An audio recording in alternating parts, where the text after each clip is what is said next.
The January 19th, 2022 monthly meeting of the Dixon County School Board is now in session. For the record, I'd like to recognize that all our school board members are present except Rick Mullins, as well as Tanya Baker, Board Clerk, Scott Mullins, School Board Attorney, and Ms. Robinson, Division Superintendent. This time, would you please stand for the Pledge of Allegiance and a moment of silence.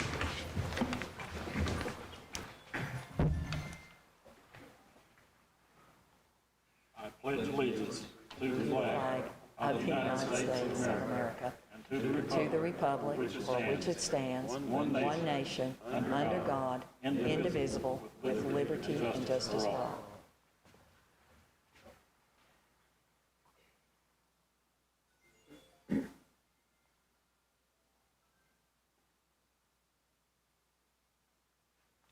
Thank you.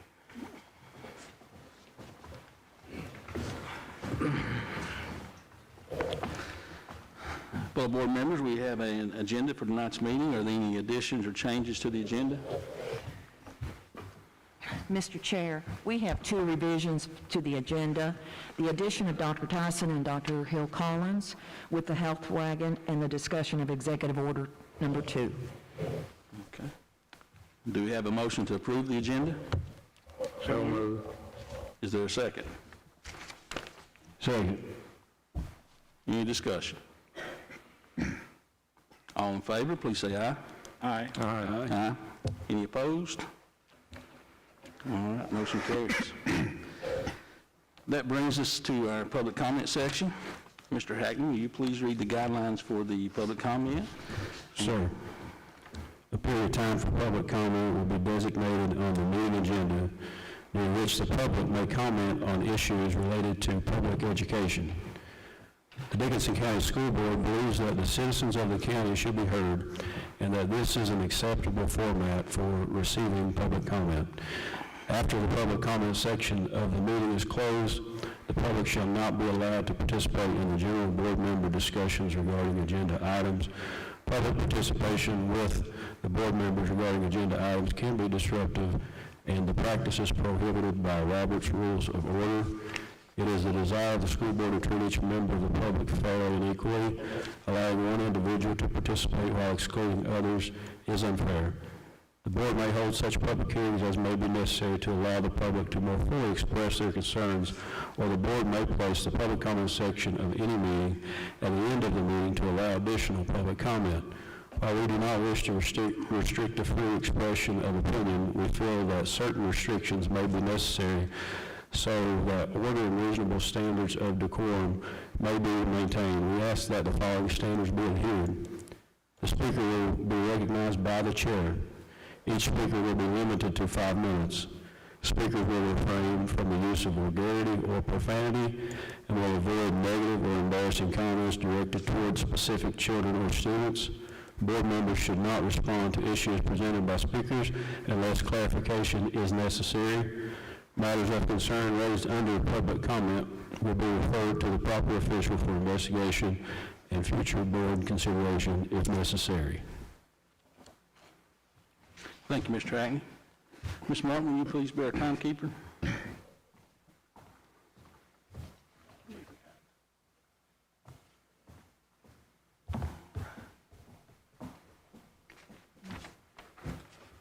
And so I believe that brings with Ms. Helton had chose to go first, please. All right. There's a button there.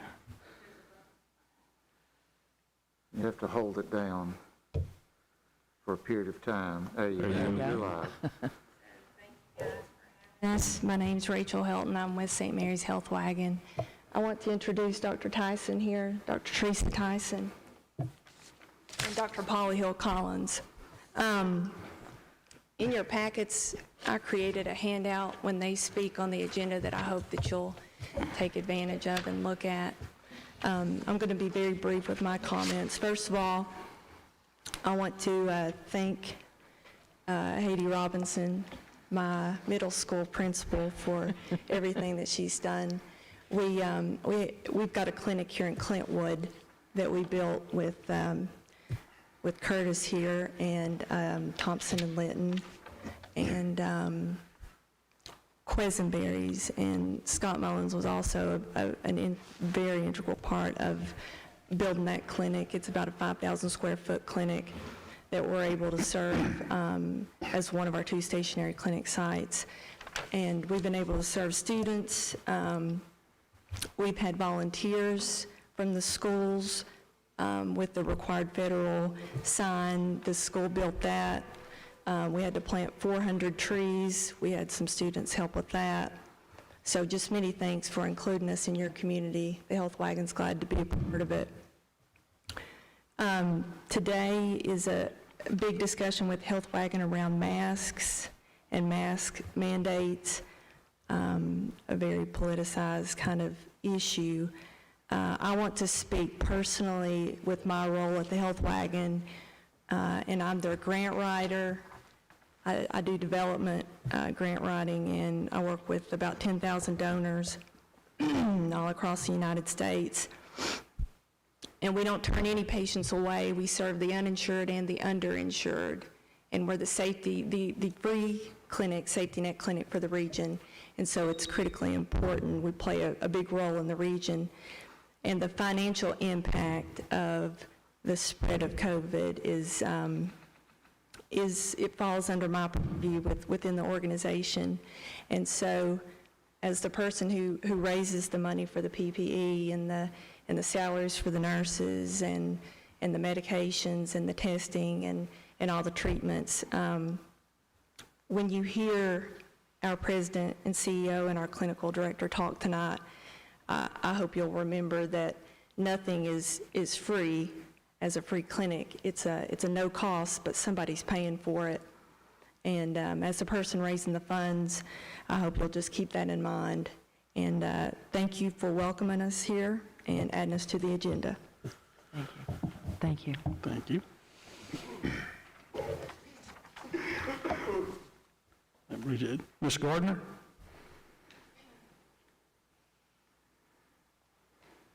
Good evening. I want to comment on the issue of removing the mask in the school.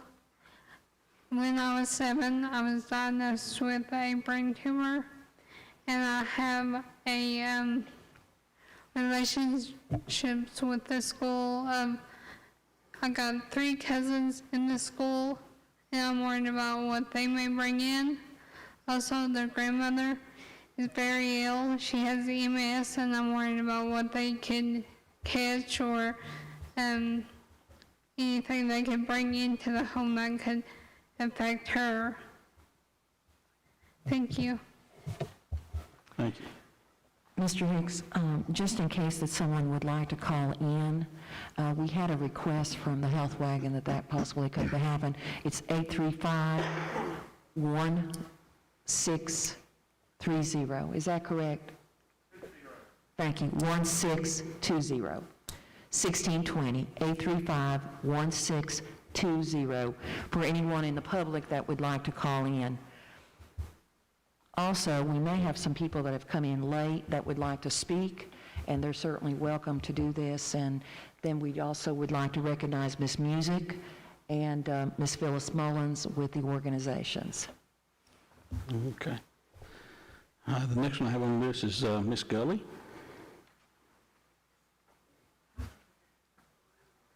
Ms. Gully, they are trying to get out of the clinic. They're actually seeing like COVID patients, so Becky Mullins and Okay. they may be a little bit late. All right. And we're trying to see if they can call them. Okay. 835, again, 1620. We have another speaker. If you'd like to come up, please, sir. Yes. Dr. Abraham? Hi. Welcome, sir. Hi, everyone. Good afternoon. I'm Dr. Ramon Abraham. Dr. Lar, how you doing? A board-certified internal medicine. I was asked by Teresa Gardner to come and talk today. I told her I had a very bad shift in AR. I came home this morning. I had to go to the office. I'm tired, but she said it's important to come, and I think it is important to just be here for a few minutes and just give you my opinion as a physician about the mask mandate or no mandate. I'm not here to talk as a COVID-19 expert. I'm a physician, internal medicine, and I do 50% of my work is in the emergency room. I've been doing this for a long time. And I've noticed lately about the surge in the COVID-19 cases in town. And we know it's spreading everywhere, not just here, where every shift I work in the ER, there's several cases that are positive. So, we're talking about the mask mandate. Again, I'm not here to talk as an expert or from the political point of view. I'm here just to talk about my opinion as a physician and using scientific evidence, medical evidence about do masks work? Yes, masks work. I mean, I don't know if anyone can argue that masks don't work. This is an airborne disease. So when we talk, when we cough, when we sneeze, we laugh, it's going to go in the air and someone's going to take it. So when we have a mask, then certainly it's going to reduce the amount of, significantly, the amount of virus you're spreading in the air. So I'm protecting you, and then I'm protecting myself from other ones who's talking in front of me or coughing. So when the other person wears a mask, then the effectiveness of this will be not double, will be at least quadruple. That I'm wearing a mask, you're wearing a mask, so we're protecting each other. So a mask work. No one can argue that masks don't work. Now, about masks at school, it's a very difficult subject here. Why? Because I don't think anyone can say, well, hey, the studies showed that, let's say, the schools that have a mask mandate did not show any significant, statistically significant effect on reducing the cases of COVID comparing with schools that don't have the mandate. So there have been some talk about that, but the issue is really here, it's not what's happening at school only, it's what's happening after school. So if we're going to wear a mask at school, and then when we leave the school we're not going to wear a mask, then we're not doing anything. So it's just very difficult to prove this subject that not wearing the mask or wearing the mask did not protect us from having more cases, because we don't know what's happening after school. Plus, we don't know how anyone can really watch how good we're following. Like, let's say if we have a mandate to wear mask at school, who is watching how kids are wearing the mask? A lot of people, even adults, they're not wearing it the right way. So they cover the mouth, they don't cover the nose. And the other thing, the type of mask you're wearing, like a lot of people, majority of people have the cloth masks. Some of them they make at home, and some of them are sold at Walmart and other stores. Well, no studies show that those are very efficient, by the way. The efficient masks, the one that really prevent you from having the disease, are the surgical masks. Certainly if you have a K95, which is difficult to find, they'll give you better fitting. So it's what kind of fabric you use in a mask. A surgical mask, there are 5 layers, studied scientifically in the lab to prevent the virus from going through the layers. So the cloth masks, really they're not very effective. Plus they're not fitting right. A lot of them are very loose at the top. So this is very difficult to say, hey, well, the mask did not work, because most of them are not wearing it right. And the other thing, most of them they're not wearing the right mask. So for this, I would say, in my opinion, that wearing masks, that definitely, wearing the right mask and wearing masks the right way will definitely prevent you from having more cases of COVID-19. And yes, kids don't get as sick as adults. We know that, but some of them are getting sick, and they're very sick at the Niswonger Hospital. We work in the ER, we transfer cases to Niswonger Hospital, and plus they take it home to the adults, to the elderly, to the community.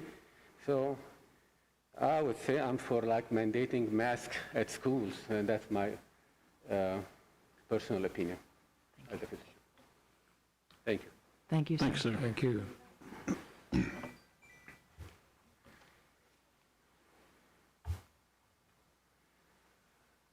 That's all we have on the list. Do we have any call-ins? No, we're not.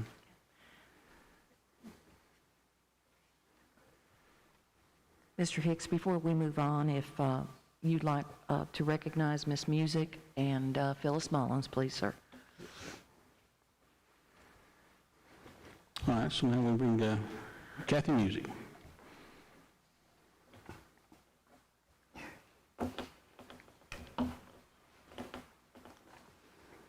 Good evening, Chairman Hicks, Mrs. Robinson, members of the board.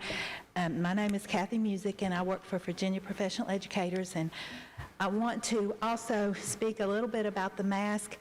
I know the guidelines recommend that the CDC calls the shot on the mask going forward, and I hope, teachers have a lot that they have to deal with these days, and if it comes out that there is a choice based on what the parents' wishes are, whether kids wear a mask or not, that will give them one more thing that they have to navigate and figure out was Johnny's mom, did she say yes, wear a mask?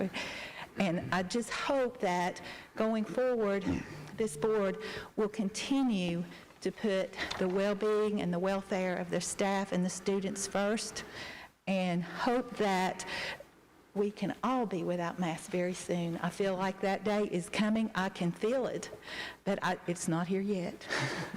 And as always, I commend you for all that you do. I know it has, again, been a difficult start to a new year already as we move forward, but thank you, and thank you for your time. Thank you, Ms. Music. Phyllis Mullins?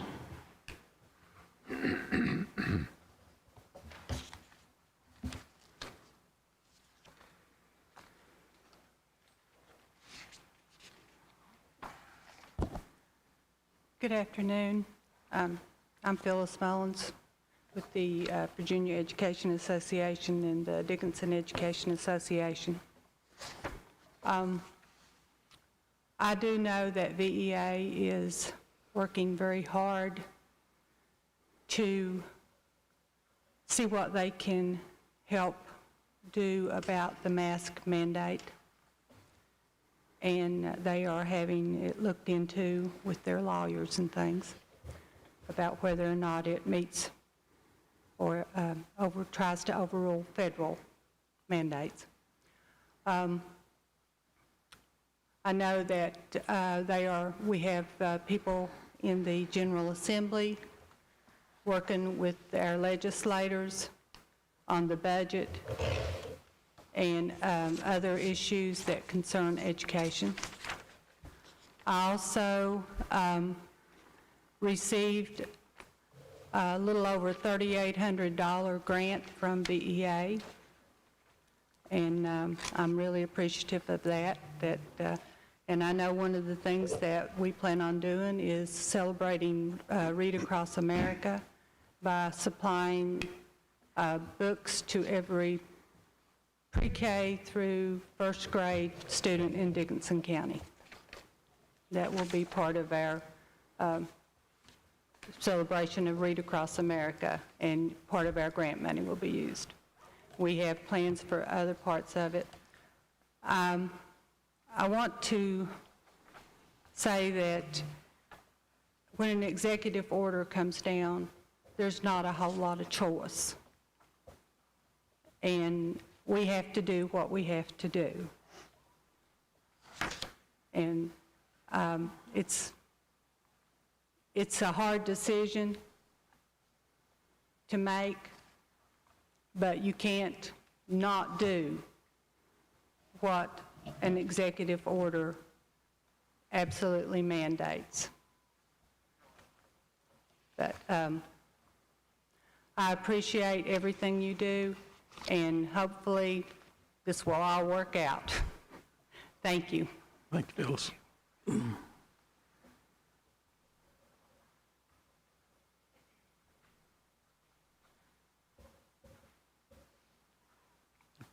We may have a call.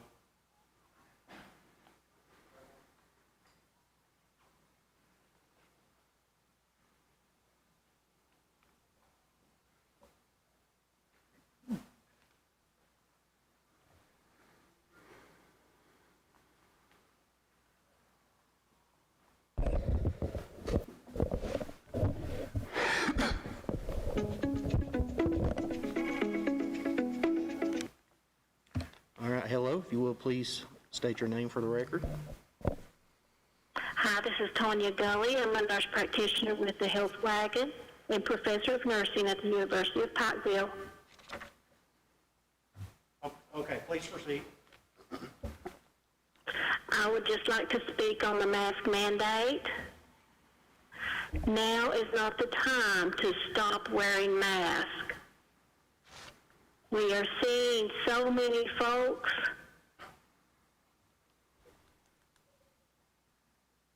I think I've already stated my name. Sorry, it's on a delay. If you're watching the streaming, you can go ahead. Yeah. Just go ahead. Okay.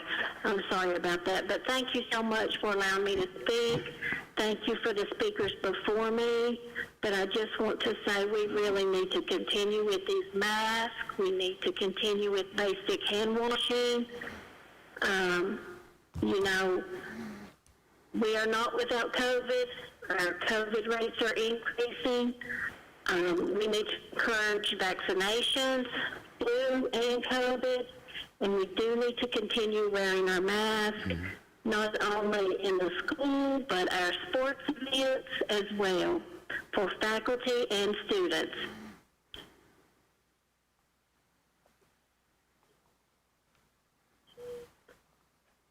All right, thank you very much. I appreciate you. Thank you all so very much. All right, thank you.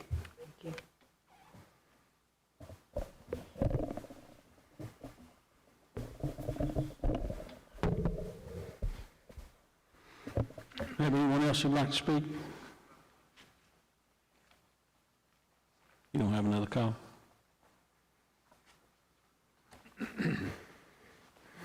Okay. Our next agenda item is the consent agenda, which includes the approval of minutes, approval of monthly bills, discussion of school activity funds, approval of field trips, approval of elementary school construction invoices, and the approval of the bank reconciliation documents.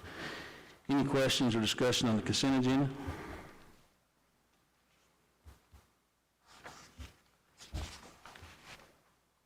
Do I hear a motion to approve the consent agenda? So moved. Is there a second? Second. Okay. Any further discussion? All right. Hearing none, all in favor, please say aye. Aye. Aye. Any opposed? Okay, motion carries. Next agenda item is information for the school board. Mrs. Robinson. Thank you, Mr. Chair, and good evening, board members. Just the information for the board regarding virtual conferences and seminars.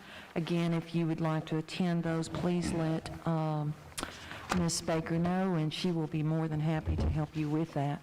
I'd just like to take a few moments. Many of you may be aware that Janae Tate, longtime editor of the Coalfield Progress and with the Dixon Star, passed away last Friday. For those of us that have been here for a while, Ms. Tate would come in to every meeting, school board meeting. She would often text me and say, I'm on my way, got held up in traffic, or, you know, whatever the crisis was. She would come in quietly, sit, open up her computer, and away she went. She was present through every meeting that the school board had for several years. And at the last school board was a time that she retired from the Coalfield Progress, and she was given a plaque at that time. And I'd like to read those words because I think these words just say exactly what Ms. Tate meant to not only this school board, but the community. And the words are, you consistently delivered a message that was accurate, it was fair and impartial. You were accountable and accessible and creative. Dixon County is a better place because of your passion for journalism. So I'd just like to recognize Janae Tate, and it saddens me, her passing. I know many of you are also sad regarding her passing and what she contributed to journalism and to freedom of the press in Dixon County. Thank you, Mr. Chair. Thank you.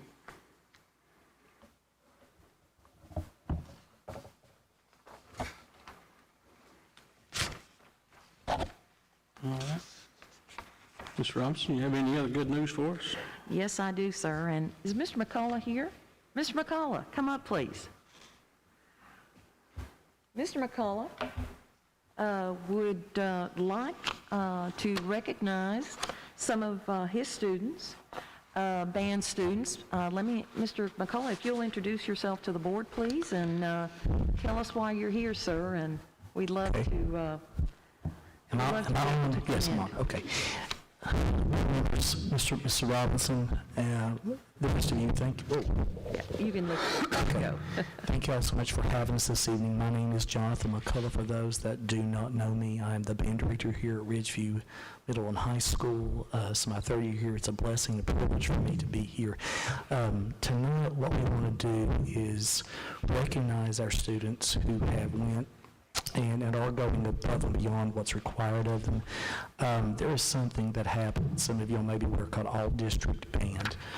It happens in February in Abingdon, and students have to go audition in December at John Battle High School. And we had 2 students go and audition, and those students are here this evening. And we had 2 other students that were given the privilege to participate in addition besides the audition, and I have one of those students here, and they're sitting back here, and we announced them. I'd like for them to come up, if that's okay with you, Mr. Robinson.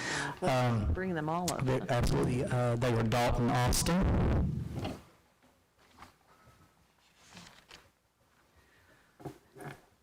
Cameron Deal,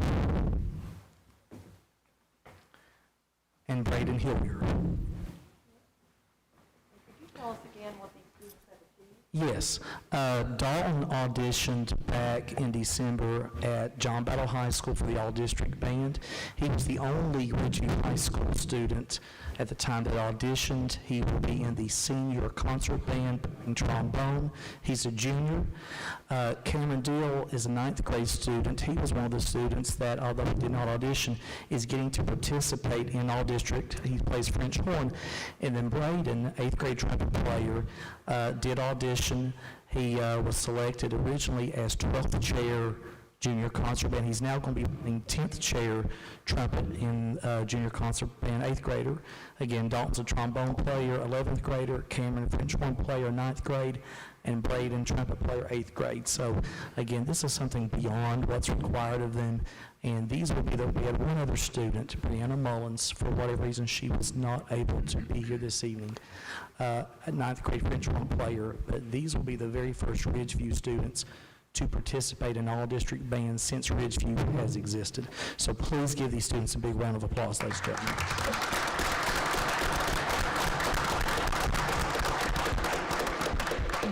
We also would like to recognize the parents and family members of these students. If you'll please stand to be recognized. You are also band parents.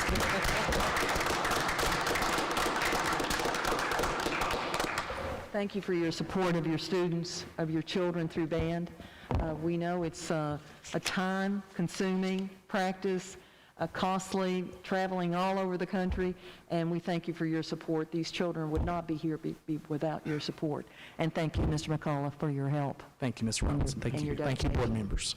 Thank you. Thank you, gentlemen. Good job, guys. Very good. Okay. Congratulations, gentlemen. Thank you again, Mr. McCullough.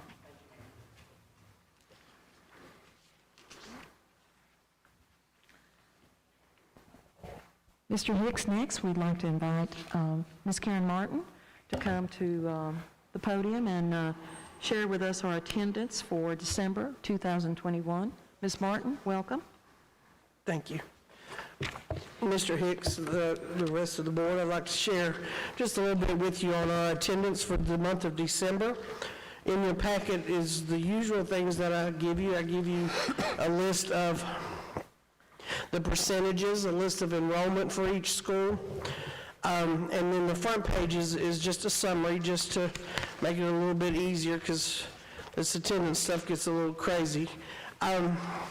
We're holding our own if you will.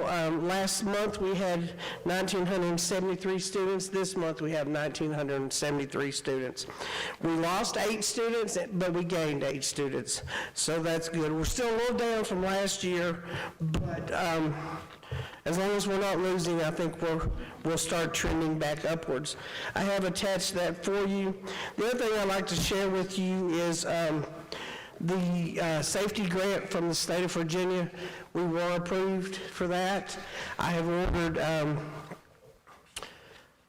36 vape detectors that will be put throughout the building here on the middle school end and the high school end that will help administration and the teachers be able to detect when students are being a little mischievous and doing stuff that they're not supposed to be doing. We'll be able to detect when they're vaping and putting themselves in harm's way.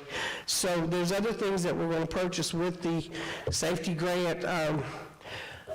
We have some ideas, but we've not got concrete on those, so I'll wait till I definitely have those in order before I share those with you. But I'm excited about the vape detectors, and hopefully we can get some other things for the safety and security of our students. Any questions on attendance or the safety grant?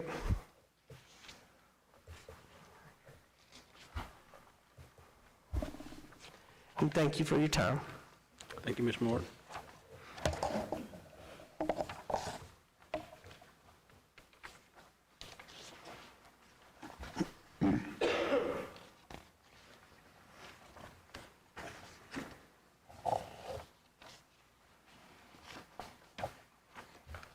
All right. Ms. Robinson, is that it for good news? Yes, sir, it is. All right. Thank you.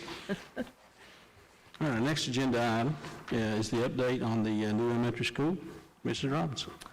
I'd like to ask Mr. Birch to come. You have the PowerPoint presentation before you, and from the new elementary school. Welcome, Mr. Birch. It's good to have you with us, sir. Good to be here. Thank you. Well, just fighting the weather and all the holidays. But even though we've had to deal with all that, our progress has still proceeded pretty well on the school. During this month, we were able to get just this last week they finished up the roof on Area C, which is the area over the cafeteria, the kitchen, the stage, and the art room, the STEM room, and the art room, the media center. So that area has a roof on it now. They will be back as soon as weather allows us to continue on with the roofing. If we could just get a couple weeks of good weather, I think we can make a big dent in it. Still, the workers or HVAC guys have been putting duct up on the first floor where we have a poured floor above so that water's not getting in it, as well as plumbing. They're running the overhead piping down the halls and in the wall, a rough in as well on the first floor.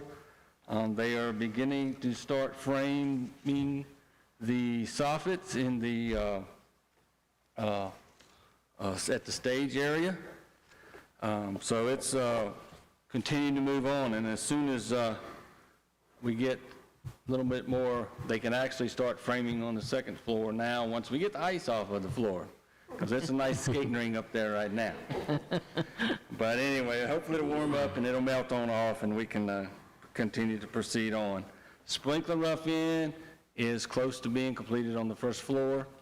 All the ICF work has been completed, and they are like cleaning up and grinding down some window sills and different things. The site guys have pretty much caught up for now. We hope that possibly we can get some curb and gutter in once we get some of this roof insulation. If you've been out there, you know that there's hardly any room out there because there's roof insulation everywhere. But it's continue to move forward. Like I said, we've been on site, Skanska has, and monitoring the progress and the work and reviewing drawings and documents and such. The budget still remains in budget, and they are moving along as best we can with the schedule. I don't have a recent update, but I'll be getting one. I'm sure maybe we've lost a little bit of time, but it should still not affect the end date of the project because they know they have to be complete in order for school to start. So we have also beginning to procure stuff for the demolition of Sandlick this summer. So we are starting to begin the process of doing that now. Let's go to the pictures. You can see here, last month I didn't have a lot of pictures of the roof and the progress. So this is November here on the left. This area, as you can see, some of the decking was missing. This area now has a roof on it, as you can see there on the right. Next. Here's another picture of back in November, this classroom area. Plus you can kind of see there to the left that didn't even have a second floor on it. This now has all decking on it. The only area left to deck is the area over the administration area and the elevator. And you can see here on the right where we have the decking up, and you can barely see that the second floor is up on the classroom wing there on the left. Next. Here's a big picture of the classroom wing. You can see there on the left, there's no walls on the second floor. But here on the right, we have walls and we have decking on. Next. Here's the stage. They've started hanging some drywall. This area is under roof, so we're not worried about the drywall. We can't start finishing until they get some heat in there. But they're getting the framing done and hanging some drywall. They also hung some drywall up high in the the kitchen area, so that ductwork and things can be run, along with the electrical room and the IT room. They've hung some of the drywall in there as well, trying to move along, working the areas that we can. Next. This is the second floor classroom wing, which I call the classroom wing. It's the one running east and west. This is with they don't have anything there other than we can kind of see the ice there and the snow. This is the decking and everything that's in place there now. Next. Here's some more framing at the stage area, looking back towards the the cafeteria. Next. They also started some brick. They did the brick, they laid out 2 courses of brick around the building. This is to get their bond, so when they start going up with the brick, you kind of see it there on the very bottom. We still have to put air barrier on the walls once they dry out, and then they can continue on with brick. They've actually set up scaffolding on the east side and draped plastic over it, so as soon as we can get it dried out good, they can put the air barrier on, we can retest it, and then they can start putting hangers on and moving on with the brick on the east side. So next, this is some framing here and drywall hung in the cafeteria. As you can see there's some walls there, and you can see some plumbing's roughed in there on the left there with the vent pipes. Next, this is looking down through the classroom wing going north and south.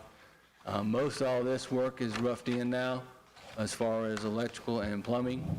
So they're in good shape there as soon as we can get a roof on this area so we can start hanging drywall. Next. I think that might be the last one. Anyway, things are progressing well.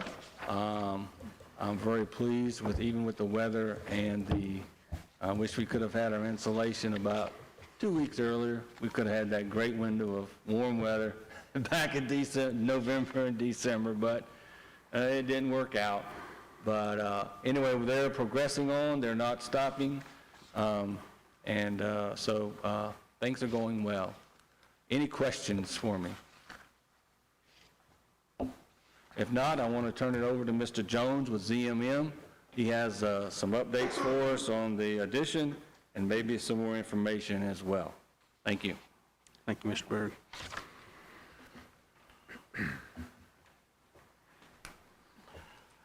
Good evening. Hunter Wilson, who's project manager, and I can attest to the amount of ice that was on the second floor today. We toured the entire school, and it was a good thing we had boots on, and I had 2 coats on, and Hunter actually brought his fishing waders, which actually came in handy today. But what was incredible is that as bad as the weather was today, there were still people out there working and working hard to get the project done. So it was nice to be able to just be a part of that. I wanted to give you a quick presentation tonight to just give you an update on where things stand in terms of our overall design and where we are. I know that you haven't seen my face as often as you've seen Tim and Curtis Wiskanska, but I wanted to give you just a quick introduction about who ZMM is. If we could go to the next slide. So ZMM is an architectural engineering firm. We have over 55 full-time employees, and we have all architects and engineering disciplines in-house, which makes it really nice on projects like these that we can go directly to the people that designed it. They're all in the same office. Our corporate office is in Charleston, and our Virginia office is in Blacksburg. Hunter and I are from Blacksburg. It's about 3 hours for me to get here, about 2.5 for Hunter. I'm going to Charleston tonight, so it's about 3 hours away. So actually this project's right in the middle of both of our offices. We do have another office in Martinsburg, West Virginia, that kind of services the Northern Virginia market. Next. We've been in business for a long time, since 1959. We really truly specialize in K-12 education facilities. Prior to becoming part of ZMM, you may have known us as OWPR, and we had been in business for 50 years as well. So we have a long reputation in state, and we work very hard to service our clients, and we are very excited to be part of this particular project. Next. So just to give you an idea of our staff, we do have 12 registered architects, 12 graduates, designers, 12 professional engineers, 8 technicians, or either have decades of experience or are in the process of getting a licensure, 2 interior designers, and 3 construction administrators. So a pretty big group of folks that work on these projects on a daily basis. You'll see some pictures in the background of some projects that we currently have in design, some really large projects in both Virginia and West Virginia, really exciting things, and I can't wait to showcase this project as well. Next. We have designed we've probably far exceeded that, but last time we checked, it was over 300 K-12 educational projects. And just kind of give you an idea how much work is going on out there. These are some of the projects we currently have in our office. And none of these are by any means small projects, but I think the smallest one is one in Raleigh County, is for $15 million. The largest one is in Nicholas County, West Virginia. That is a FEMA project, somewhat similar to what you're doing here, and that's over $100 million. So a lot of work out there, a lot of schools, I'm happy to say a lot of schools are under design. Next. And then just give you an idea of kind of how we specialize in this. We did receive a sustainability award for a school in Raleigh County, which just happens to be named Ridgeview Elementary School. And actually your folks came to Raleigh County and we gave them a tour of this school, and there's a lot of features in this school that we chose to incorporate into your new school, including the use of the insulated concrete forms, which will provide a very energy efficient, strong, and quiet facility. Next. So I want to talk a little bit about your school, your Ridgeview Elementary School. Of course, we are all working towards getting the building complete and ready for occupancy in August of 2022. Next. But I also wanted to remind you all of some of the goals that we have you all set for this school. You all had the vision and foresight to create this amazing campus up here, which I was totally in awe of the first time I came up here. We actually submitted a proposal and we interviewed for the project. Unfortunately, we were not successful, but it is an amazing facility. You have a lot to be proud of. And I'm just so grateful that we have been able to be a part of this project on this campus. Our design for their elementary school is intended to blend and be part of this campus and enhance the campus so that at the end of the day, we want everyone to come up here and go, this was really well thought out and really well planned, and it's really a beautiful place. But our goal was to build as large of an elementary school as we possibly could with the money that was being provided by the Corps of Engineers. And we work with Skanska, we work with central office staff, faculties and teachers to try to do that, maximize our design. We also were fortunate to get ESSER funding that will allow us to add additional classrooms, 6 additional classrooms and 1 additional multi-use classroom, which will further enhance the overall size of the elementary school. Next. To give you an idea of what we will have available when the school, I'll call phase 1 or the original design, is complete in August, we'll have 4 pre-K classrooms, 4 kindergarten classrooms, 4 first grade, 4 second grade, 4 third grade, 4 fourth grade, and 4 fifth grade for a total of 28 classrooms. So when students arrive on campus, there will be plenty of space for them to occupy those rooms. Next. 1 year later, maybe even sooner, we will have the ESSER-funded project complete, and that will add the 6 additional classrooms plus the multipurpose classroom. So that will give us a total of 34 classrooms that are available. We have 1 transition classroom that has been part of the original project from the beginning, and then we also have the multipurpose classroom and the SPED classrooms. So a lot will be accomplished, and we'll achieve our goals basically by August of this year, and then we'll be able to kind of finalize the project and by the end of next year as well. Next. So I wanted to keep it brief. If you have any questions at all, I'll be happy to try to answer them regarding our design or how we're progressing with the project.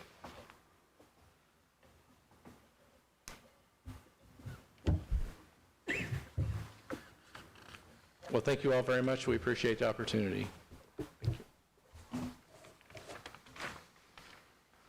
And Mr. Chair, members of the board, just so you know, these discussions, we're going to be continuing to bring things to you as we go forward.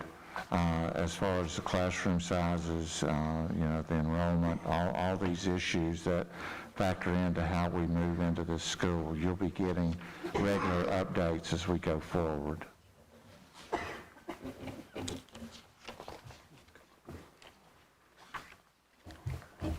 Okay, our next agenda item is Dr. Teresa Tyson and Dr. Paula Hill Collins. Welcome, guys. Thank you all, and thank you for having us, and thank you all for serving. We know when we listen to the governor's executive order, we do know that he said to listen to parents, and we agree with that. But I want to start out by telling you all that Ballot has 750 employees out as of today. Our staff has 10% of our staff is out with COVID. And right now, when the schools go back, I don't know what options you have, if it's even to hold school off for right now. We have never seen anything like this. The statistics that we have given you right here, the testing has went way over 18,000 just up today. The 3,400 monoclonal antibodies of this week is now up to 3,800. And this is just in a matter of days. We have an infusion center that we began at Coburn, which we had to do to take care of 6 people, and we are down to where one of our nurses are in the hospital right now with COVID, and yes, she was fully vaccinated and boosted. We're seeing things that we have not seen this whole time. This is the worst time this could absolutely have happened whatsoever. Right now, there are 100 people on a waiting list to get monoclonal antibodies. We're having trouble with supplies. When summer comes, we're always thinking if there's a cold, strep, when they go back to school, everybody's going to get sick. That's what we've always thought and we've always known. I can guarantee we've been off, we're going to have a surge, and it's going to affect our teachers, it's going to affect our students. And with you all, even economically, You know, Omicron is spreading, but we're seeing Delta and Omicron. One of our patients is actually in Holston Valley right now, positive for Delta and Omicron. So this is something that we have to do something about, even if it's to beg you to go virtual for a few weeks till this settles down, because this is something we haven't seen before. And we do think that the governor is right, and we think that we do need to do away with this at some point, not at this point. He is not seeing what we see down here. We're already a healthcare professional shortage. I cannot imagine if more of my staff goes out, I don't know what we're going to do. Teresa and I are the president and vice president of the clinic, but you all know us, that's never mattered. We've been out there giving vaccines. We do the monoclonal antibodies. We take patient phone calls 24/7. And for the last 5 days, I don't think any of us have been able to, we usually take calls up to 11 o'clock at night, and then 6 o'clock in the morning, they're calling us again. It's that bad. And when you're having to tell patients, I'm sorry, we don't have monoclonal antibodies, I don't know where that you can go. I actually talked to a pharmacist in Wise today to beg him, can you all get some of the Regeneron so you could start doing this? But this would be disastrous. I know the CDC has lessened the guidelines for teachers if anybody does test positive. I know that the way that it's going right now, 750 employees at Ballard are out. If you have 10 teachers out, 20 teachers out, how is that going to affect the school and the students? And it's just from our heart, because we're passionate about this, and we love Dickinson County, and we thank you all, and we thank God that we have good people like you to serve us. But we have to look at what we're seeing right here. And Richmond and Northern Virginia, even though they are protesting it, they're a different world than we are. If we had 95% vaccination rate that Alexandria has, I'd be saying, yeah, he's right. Just let everybody be optional. But I think, as the lady mentioned before us, how are the teachers even going to say, this one can wear them and this can't? And all it takes is one teacher to meet with death, one student, because we have students that are disabled, we have students that are bringing home, the teachers are already sick. And I was just going to say, as Paula was saying here, I mean, we've never seen anything like this. We have been in healthcare all of our lives, and it's unreal what we are facing out there. And for those of you not maybe familiar with the Health Wagon, we are the oldest mobile-free clinic in the nation. We have 4 stationary clinics, and we also have the mobile health as well. We have 5 now because of the infusion clinic. Yeah, we've got the infusion clinic that we've added there in Coburn. But we have really had to go above and beyond to underpin the healthcare system here in Dickinson County and really all Southwest Virginia, because, you know, the health department did not have the capacity to meet. I mean, this is unprecedented what we were seeing. Over the past 2 years, we have developed, so, you know, we routinely do, you know, chronic disease management, acute disease management, but we've really had to, when COVID hit, we developed one of the first post-COVID clinics in the nation, because there is, even though people come down with like COVID, they will have the after effects of COVID. So we developed one of the first post-COVID clinics in the nation as well. We have given over, and I think you got some of this in your notes, over 2,500 vaccines. We have tested nearly 18,000 people for COVID in the region, and we have over 32,000 patient encounters, and that really defies logic when you, I mean, I know like Dr. Wild would know this. I mean, the average probably physician would see maybe, 1,400 a year or something like that. I mean, we've got, 7 providers essentially. The death rates here, I don't know if y'all are aware of this, but they're 3 times the state average. And as Paul was saying, we had to add the monoclonal antibodies into the mix, because that has been a very efficacious treatment modality that we have. We very first started out doing that mobile. We're the first mobile health really in the nation. I think we're the only mobile health in the nation that are doing monoclonal antibodies over them in the mobile unit. But we were putting people in like small rooms, families, 4 and 5 together, because of the demand in the little hallway of the mobile clinic and so forth like that. And we did buy a building there, Dr. Kimwall's old building there in Coburn, and we developed an infusion center there. And it's so drastic. What we're looking at, there's a supply and demand issue. We cannot keep up with it. And I'm really worried right now. When I heard Ballard had 750 employees out, how are they even going? That's the only healthcare system we have.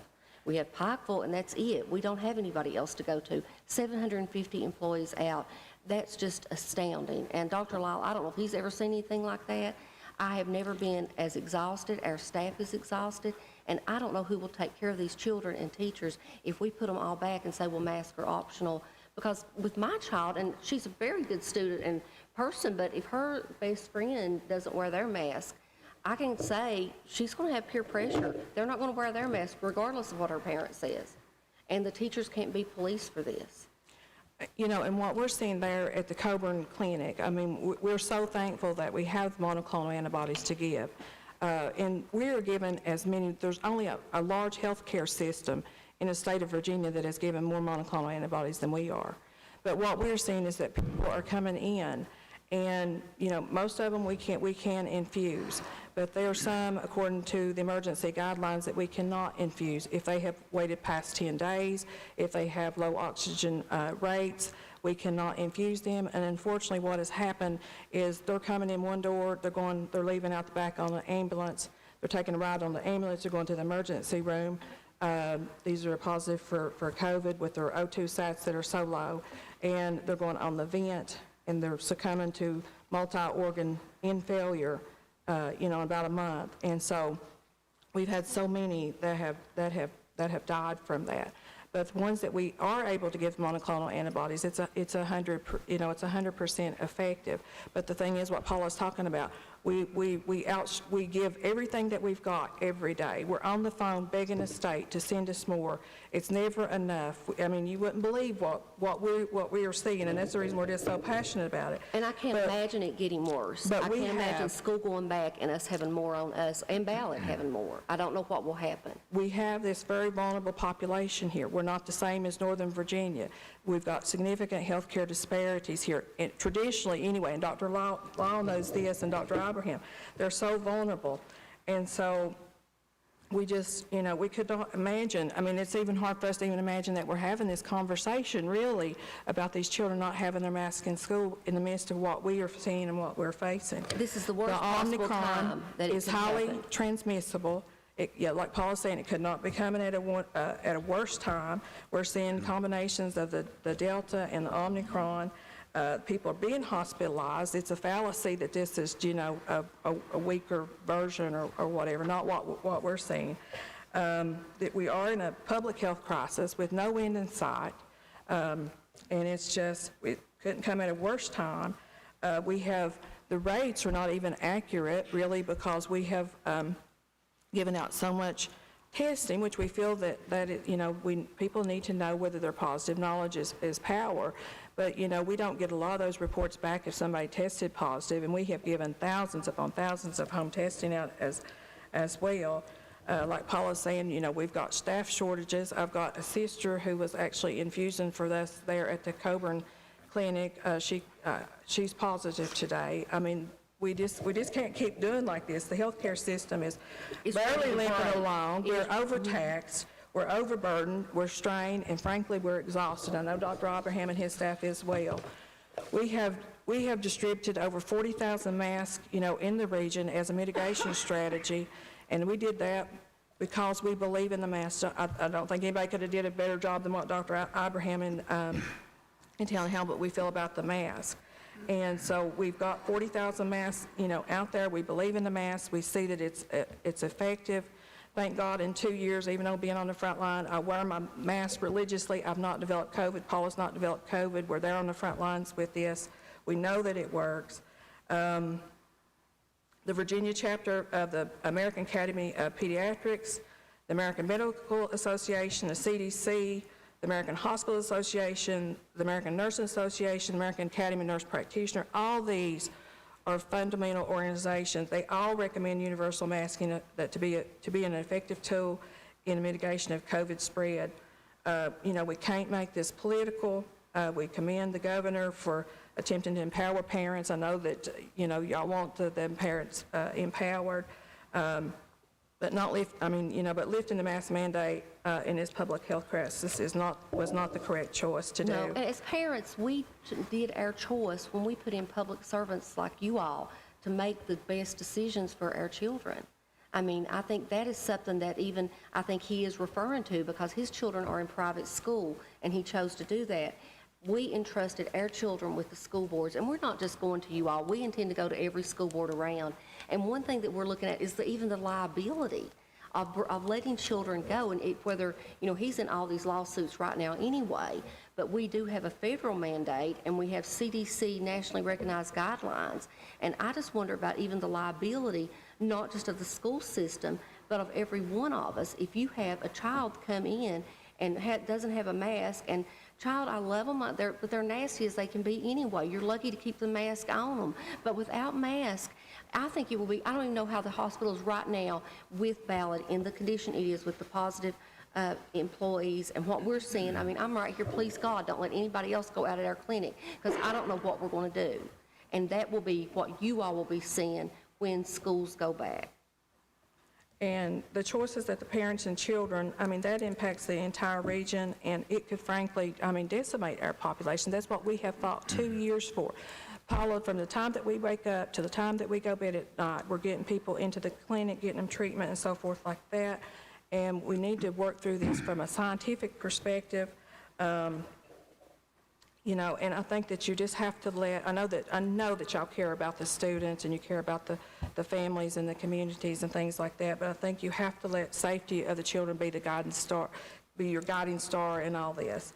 You know, if you vote to support the right to not wear the mask, and you know, this spreads to someone, I mean, somebody could die from it, or you spread it to, you know, people's vulnerable people like Ashton here. Or a teacher that died. There was a teacher that died at Jenkins, and that's God when it was as knows. bad as here. Yeah, where it could She go. had no pre-existing conditions. You know, and then we're dealing with the long haulers, symptoms that people develop as well. But if you support wearing the mask, you know, you're going to help, you know, stop the spread of this deadly. We're going to get through this. I think a lot of people think that we're powerless in this, and we're not. You know, we can stop the spread. We can wear our masks. We can get immunized. We can get boosted. We can socially distance. We can quarantine for those that are positive. We've got the monoclonal antibodies. You know, we can defeat this. You know, we can be healthy. All those things, we can defeat this the same way that we did, you know, every other public health crisis that's ever came before us. And we are in a crisis here, but we cannot further escalate this by having the children go unmasked and spreading this deadly disease. I mean, I wouldn't want anybody's really blood to be on my hands with this decision, because I think this is a crucial, decision for this board. But you just have to see what we're seeing in the community. It's horrible, and it's no time to take these masks off right now. And the one good thing about us here in the mountains is we think outside the box. So I'm asking if you all will look outside the box, if it means going virtual for a few weeks to let this calm down. This is horrible. Think outside the box of another alternative where we're not defying the governor. If it comes to that, I would rather just say, as the kids but I'm a fighter too, but I would rather be with Arlington and Chesapeake and say, no, we're doing what's right for our children. And I do think that he is not realizing that it's not even workable, the mandate he's making. And I'm just hoping maybe the Supreme Court will take care of it for us. But in the meantime, if you all would please think of something that you can do, because right now, if we do have a mass outbreak, I don't know who can take care of them, because I know Dr. Lyles wore out, I know Dr. Abrahams wore out, and all of our staff are. And like I said, I'm praying right now, we have 10% out, one in the hospital. You know, one more goes, who's going to be down there giving infusions?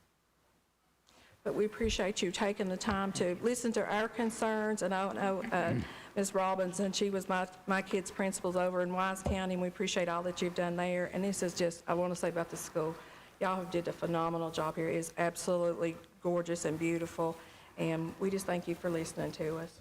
And pray that this too will pass. Thank you. Thank Do you have any questions that we can answer about what we're seeing? No. Oh, thank you, guys. Okay, our next agenda item is the discussion of the revised CDC guidelines for Dixon County Public Schools. Mrs. Robinson. Thank you. Thank you, Mr. Chair.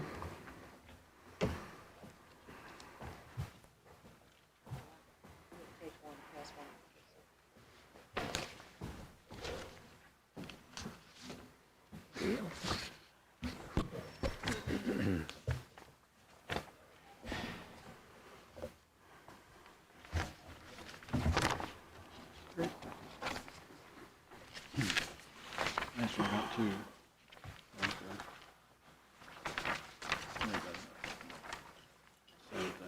Mr. Chair and board members, you received the COVID guidelines last week, and if you notice, it's on each page, you see the subject to change.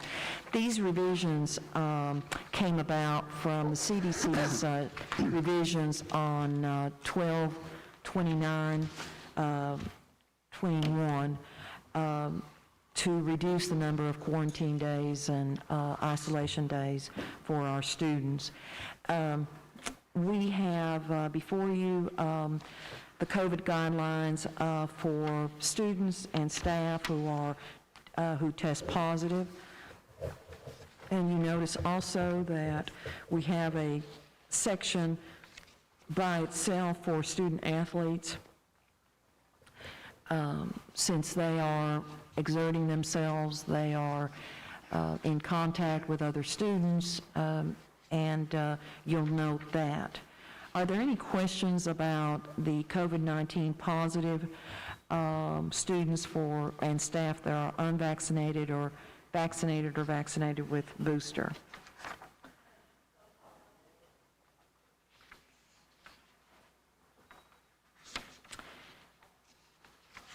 The second page is the COVID-19 students that are exposed and therefore have to be quarantined. This is for students and staff. Again, you'll see that we have looked at age groups. We have looked at student athletes. We have for staff, and then continuous household contacts. Mr. Hicks asked me to explain continuous household contacts, and I referred him to our nursing coordinator because that one's very difficult. But I think what you see in all of these is that, especially with the exposed or those that have been, are in quarantine because of exposure, is that if you've been vaccinated and you have received your booster, then you do not need to quarantine. And the other, please note the three bullets on the bottom of the page. If you have been COVID positive in the last 90 days and remain asymptomatic, then you also do not have to quarantine after exposure. Now, these revisions are still in play right now, and I know that when we get into the discussion of Executive Order number 2, we may get more into that. But when we are asked at this time, this is what we are following, including the requirement to wear masks for students or staff when they return on days 6 through 10. So until we have further clarification or further guidance, this is what we will follow. The student athletes, we had a lot of staff members from the high school especially to work with us on that and trying to provide options for students so that they could return to play. One thing I want to mention is that we are at this time recommending that a student is cleared by their primary care provider to return to play because of the exertion of playing a basketball or some track or anything that way. We have recommended that. That may be subject to change as it may be required, but right now it's just recommended. Questions regarding the CDC revised guidelines and how we are implementing those at Nixon County Public Schools?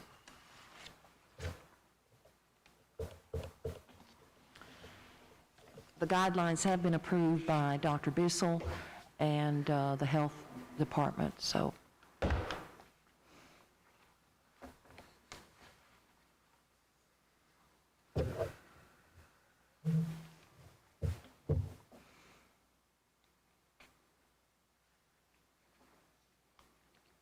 Thank you, Mr. Chair. Thank you. Next agenda item will be the discussion of Executive Order number 2. Mrs. Robinson. I'm going to refer that to Mr. Mullins, our school board attorney, and to update us on Executive Order 2. Mr. Mullins? Yes, thank you, Mr. Chair, members of the board. I want to give you just a very brief primer on the law and how it impacts this, and then maybe we'll talk a little bit more about the practical implications after we get a handle on the law.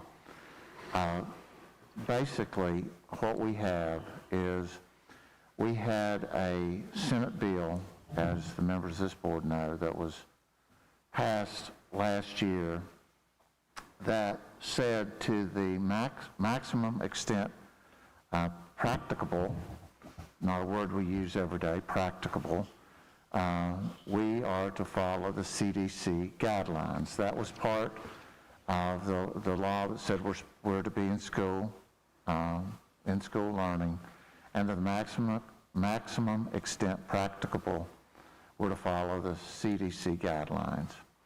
And so that law was in effect, and there was some debate about what that meant, and it was controversial. And then we had an executive order from the prior government that came in effect that sort of solidified the position that we were required to wear masks. And that became the practice in all of the Commonwealth of Virginia for the public schools. And so then we fast forward to this year, and we have the new governor, Governor Youngkin, pass an executive order that says that the parents should be in control of those questions, of the issue of masking, and that that children would not be required to wear masks to the public schools. And so we have basically a law that was passed with bipartisan support by the legislature that said, in effect, we will wear masks. And then we had an executive order come down that said, no, we will not wear masks.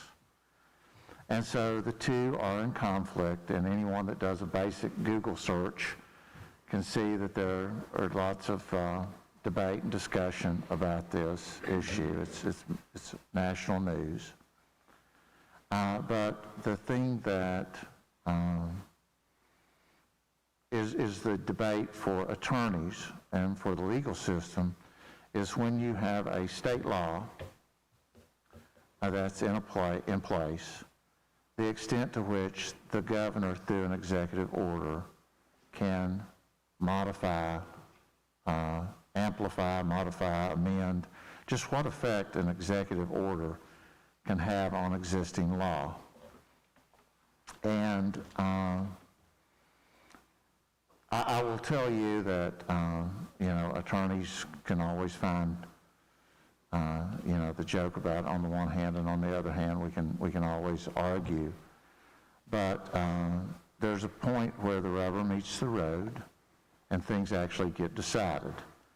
And that point is generally the highest court in the state of Virginia, and that's the Virginia Supreme Court. And yesterday, a lawsuit was filed by a group of parents basically asking the Virginia Supreme Court to rule as to whether the mask mandate, the prior law, was controlling, or whether the executive order had the power to override the prior law.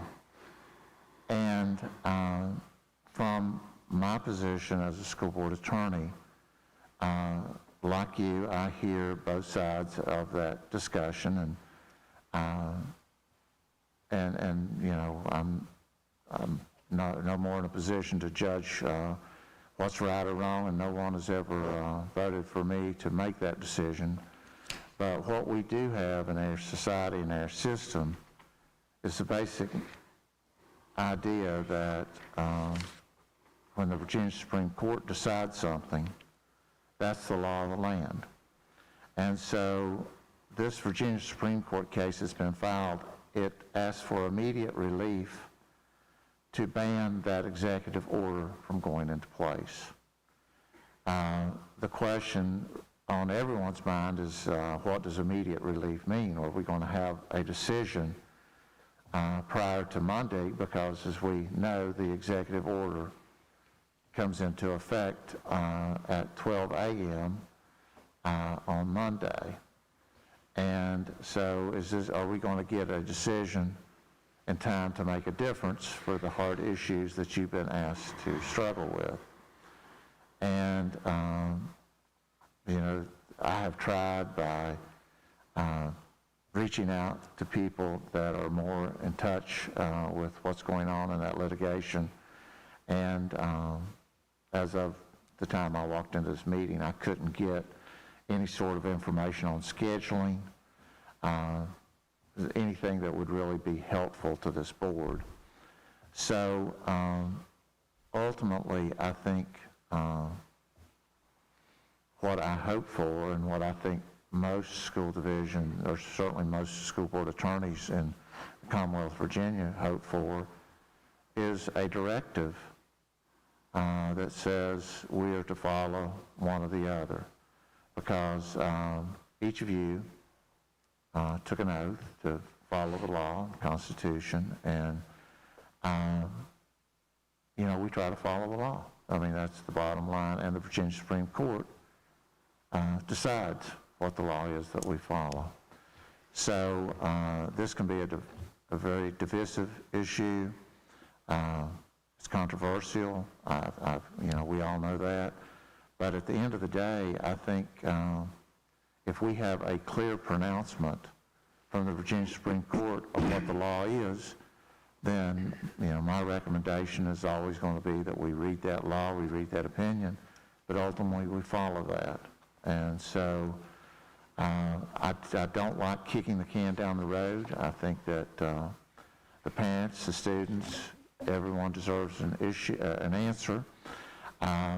But this is one of those things that I think we can take some comfort in knowing we didn't create this problem. You know, and so we have to deal with it, but we didn't create this problem.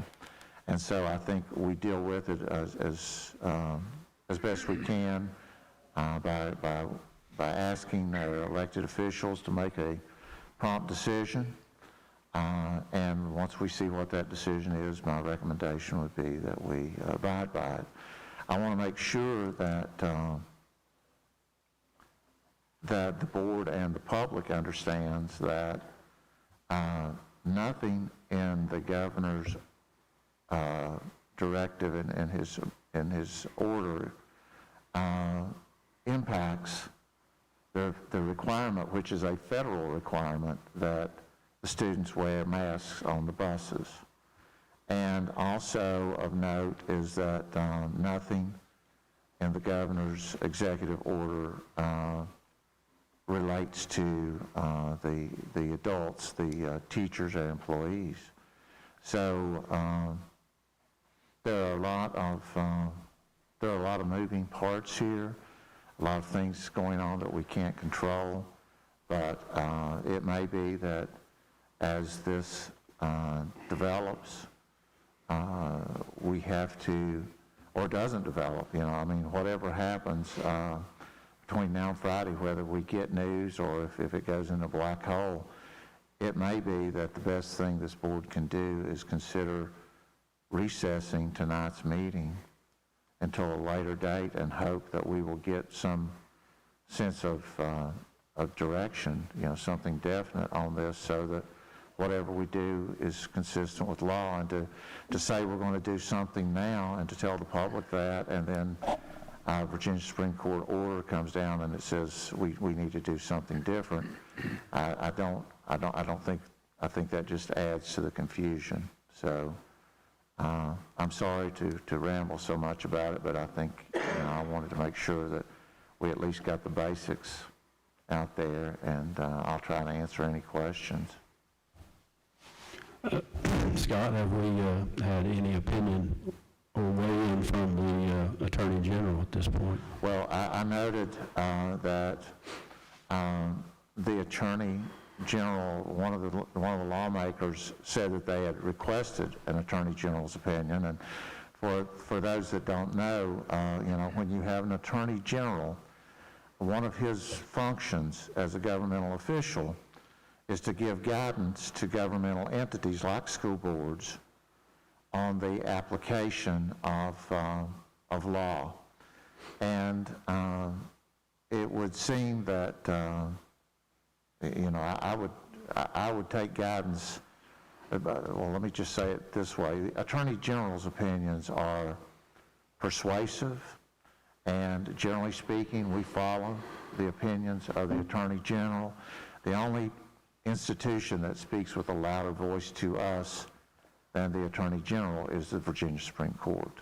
If they lay down if they give us a directive that's inconsistent with the Attorney General's opinion, then we would definitely go with the Virginia Supreme Court. But it's a very good point, Mr. Hackney, and I wish that we had that, but no, we do not.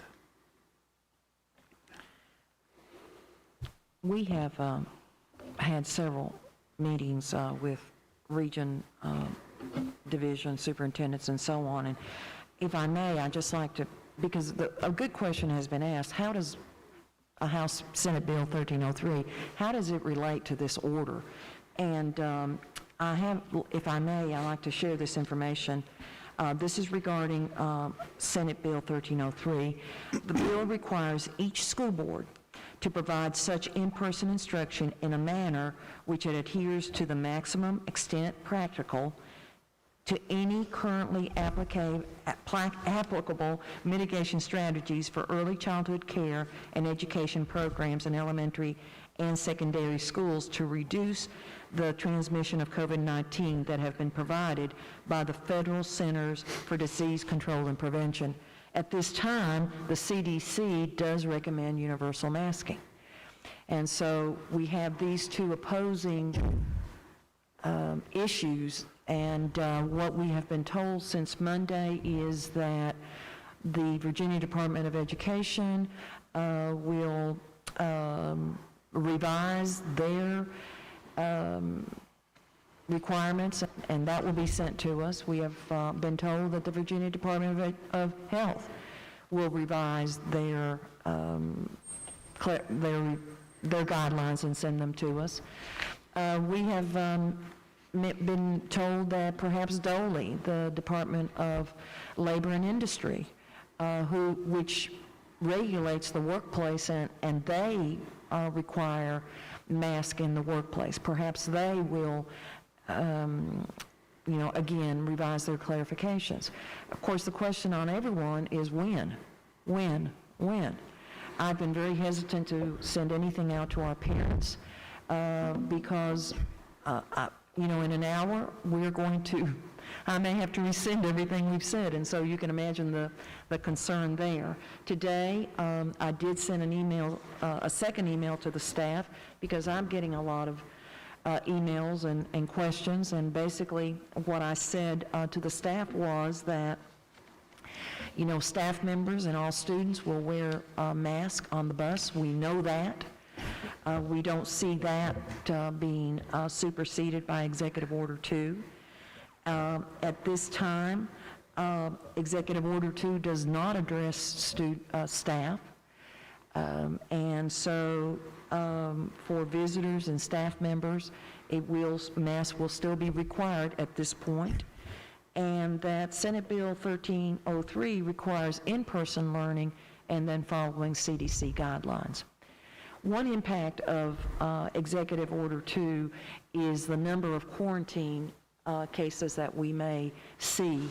The CDC has very clear guidelines as to who is quarantined and who is not quarantined if they're exposed.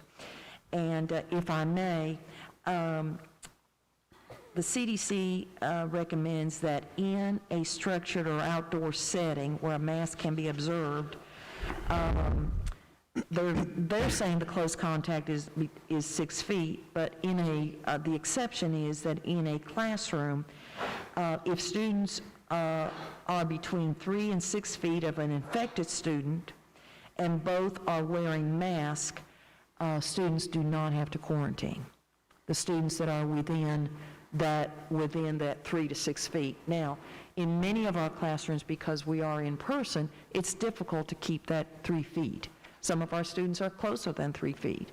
And I know that we've had concerns about the number of quarantines that we've had in our schools, but it's been those students that are within the 3 feet, even with wearing masks. One thing that I think that some of us may forget, and not forget, but it's just not out there and we're not medical people, is that students that have been tested positive are contagious 2 days prior, perhaps to when they're tested or even when symptoms become obvious. You might have the sniffles, you might just have a sore throat, and you think, oh, this is nothing.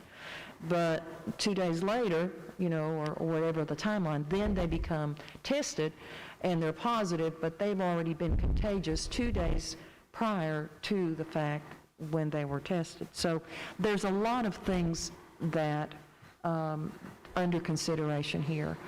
If the CDC or if VDH, Virginia Department of Health, does not revise its guidelines as to when students can be quarantined or all of that, then one of the results is that if students are not wearing a mask and we do have a positive case, what will our number of quarantined students be?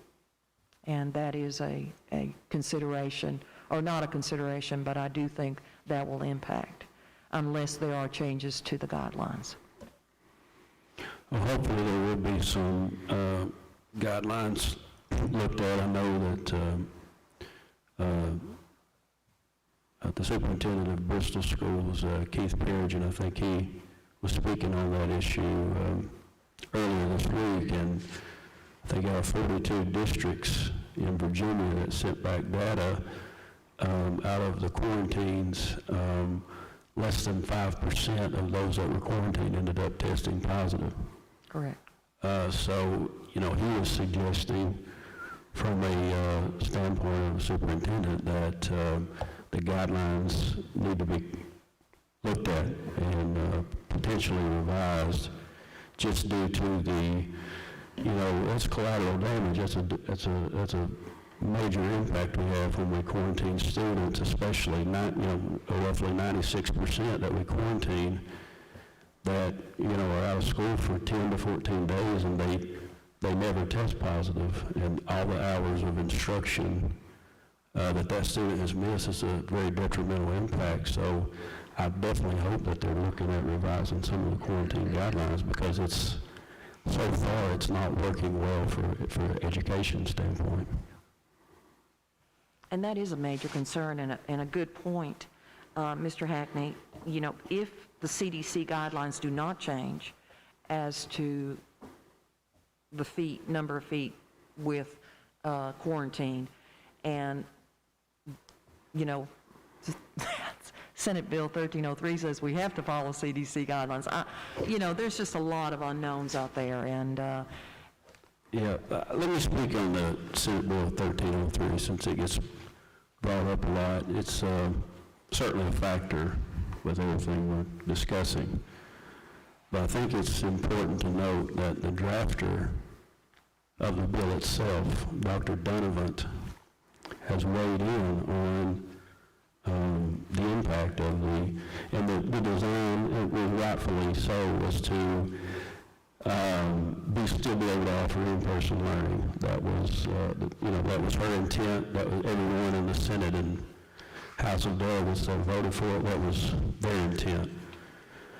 What Dr. David brings up, brought up a very important caveat in this is, the bill was never written to be a mandate for masks in schools, and she's weighed in on this. She wrote the bill herself, and one of the things she said was the reason that Senate Bill 1303 was not a mandate is that the CDC itself has not issued a mandate. They issue a recommendation along with many other things like washing your hands and social distancing. But the CDC has never issued a mandate. So for the legal scholars, and I'm not one, but for them to take a look at that and come to the conclusion that Senate Bill 1303, if somehow there's not a mandate, that we're breaking that law, I don't think the Attorney General will agree with that. We'll see if the Supreme Court will.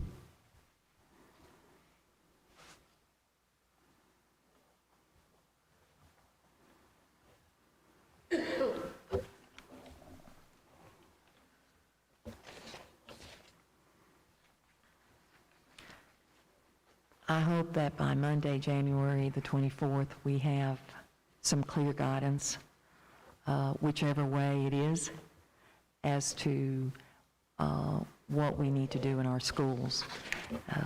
It's difficult enough in our schools to do what we are doing without this ambiguity out here, do we wear a mask, not wear a mask?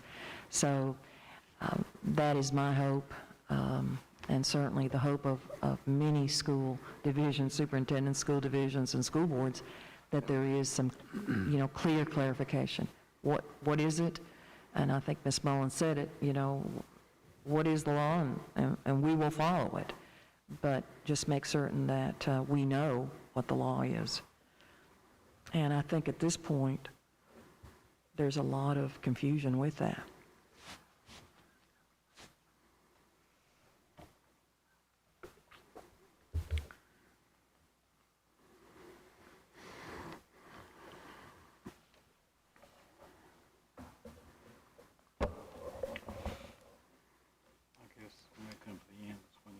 Are there any other questions or comments? Thank you for your feedback.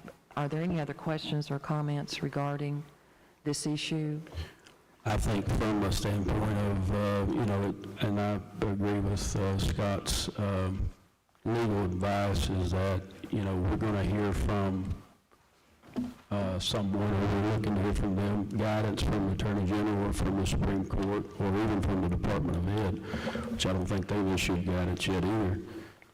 But I think the suggestion was, if I understand correctly, because we kind of need to know where we're headed, was that we would reconvene at that time, but I guess we need to have a plan in case we don't hear something by Monday. Right. Mr. Chair, members of the board, I think right now we do not need to take action on this because whatever action we take, the Virginia Supreme Court could determine that was wrong.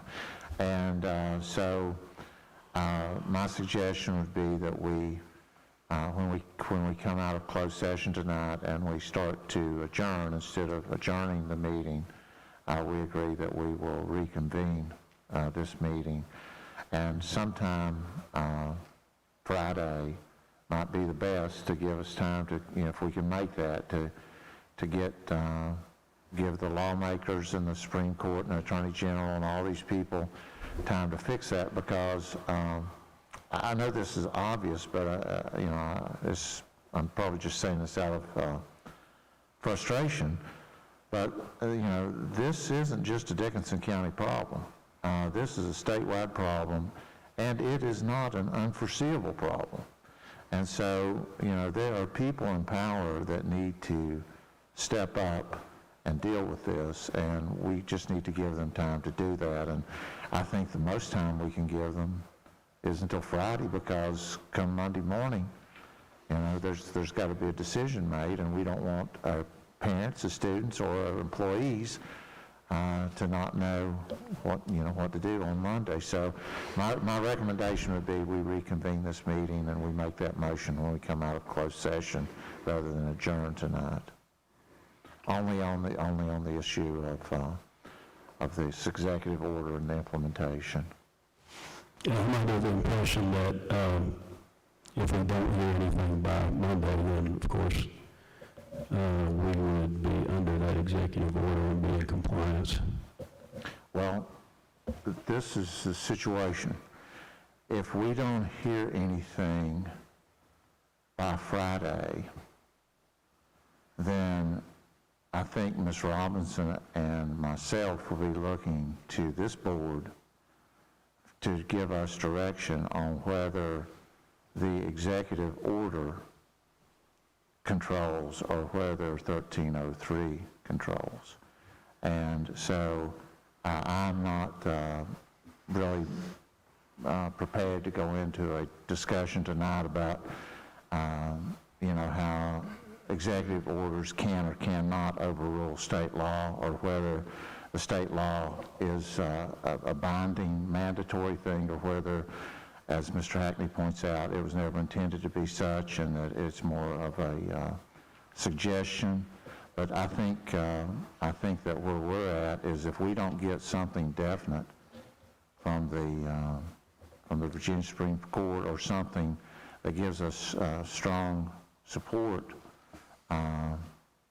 from the Attorney General's office, we're wanting you to lay your heavy hand on this and tell the school division which way we're going to go. How does this affect the liability of the school board if we do the wrong thing here with this?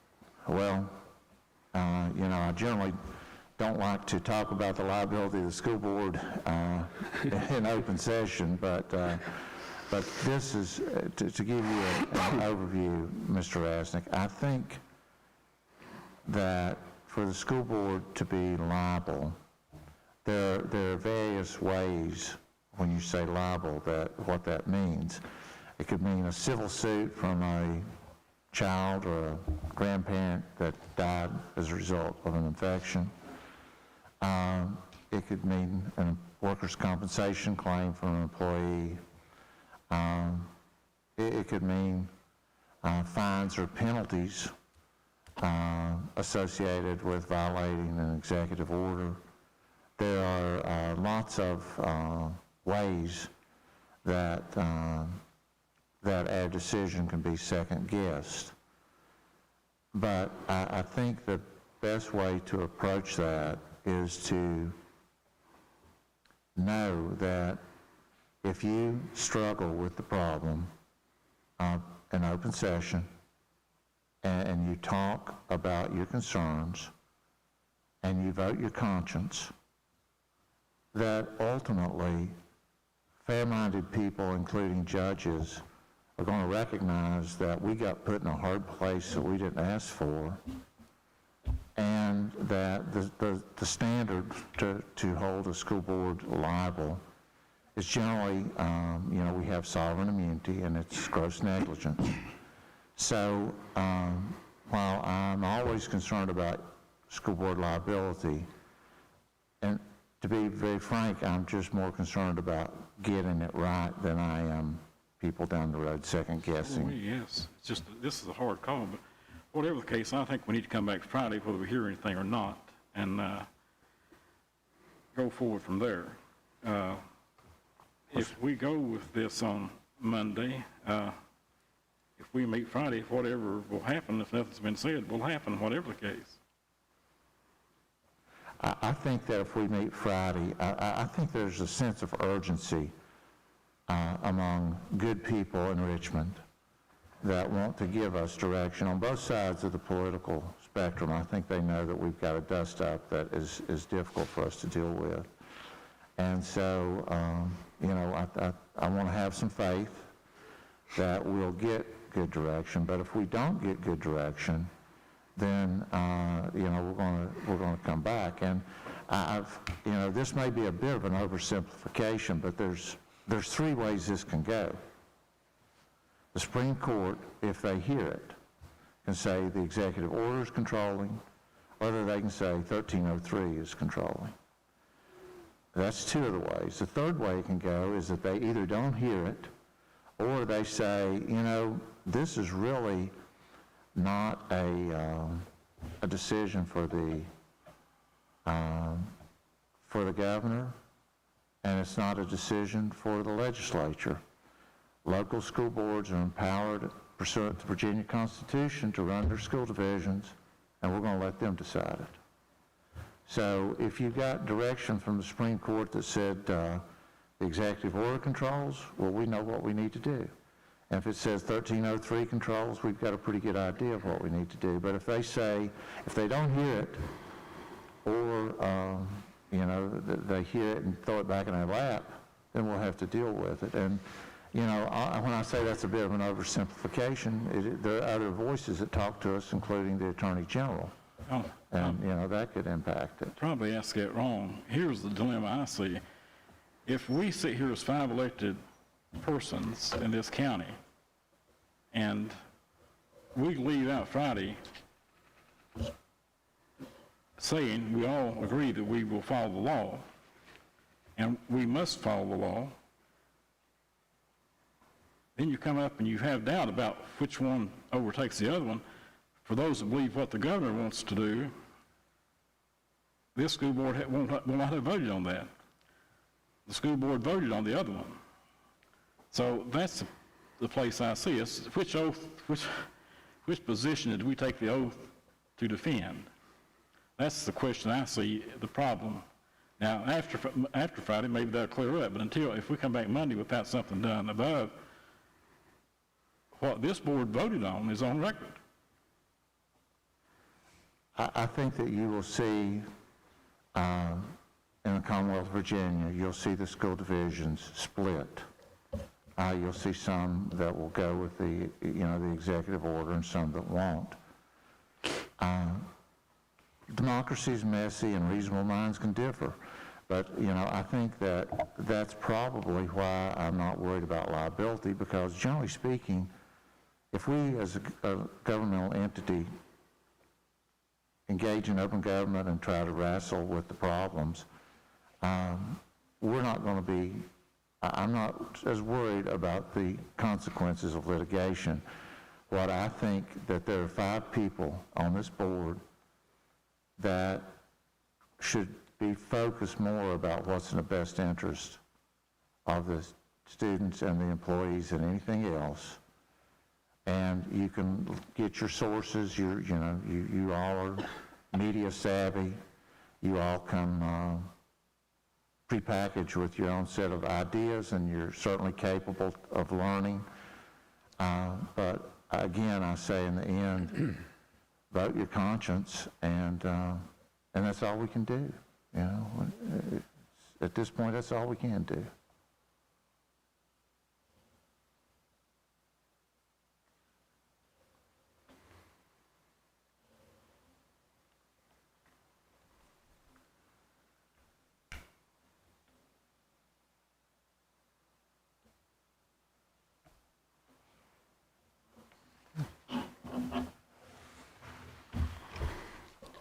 Any more discussion of Executive Order 2?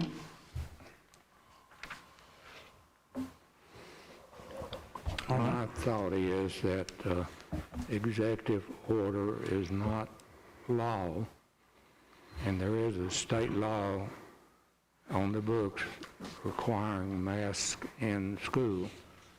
The executive order may change that, but it hasn't yet, in my opinion.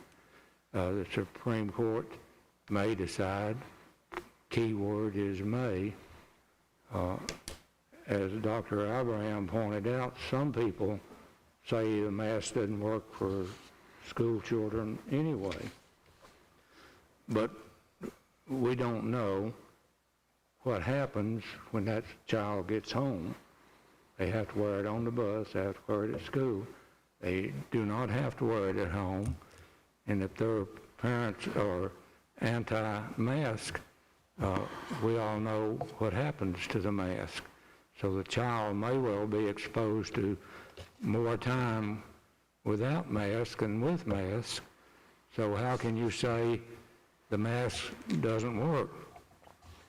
I'm of the opinion that we do need to wait to see what the court says. Certainly, and again, in my opinion, The executive order is not law. It doesn't trump the law, in my opinion. And I could be wrong. I don't get paid much for being an attorney, but anyway, that's my observation.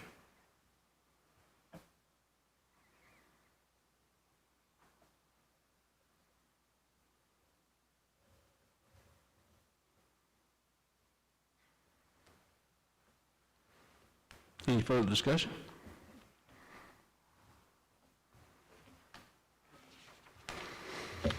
Okay, we'll move on to our next agenda item, which is the resolution regarding surplus land. Mr. Mullins? Thank you, Mr. Chair. Going to a topic that we discussed briefly last week, you should have a piece of paper that starts out top center in all cap, resolution regarding surplus property.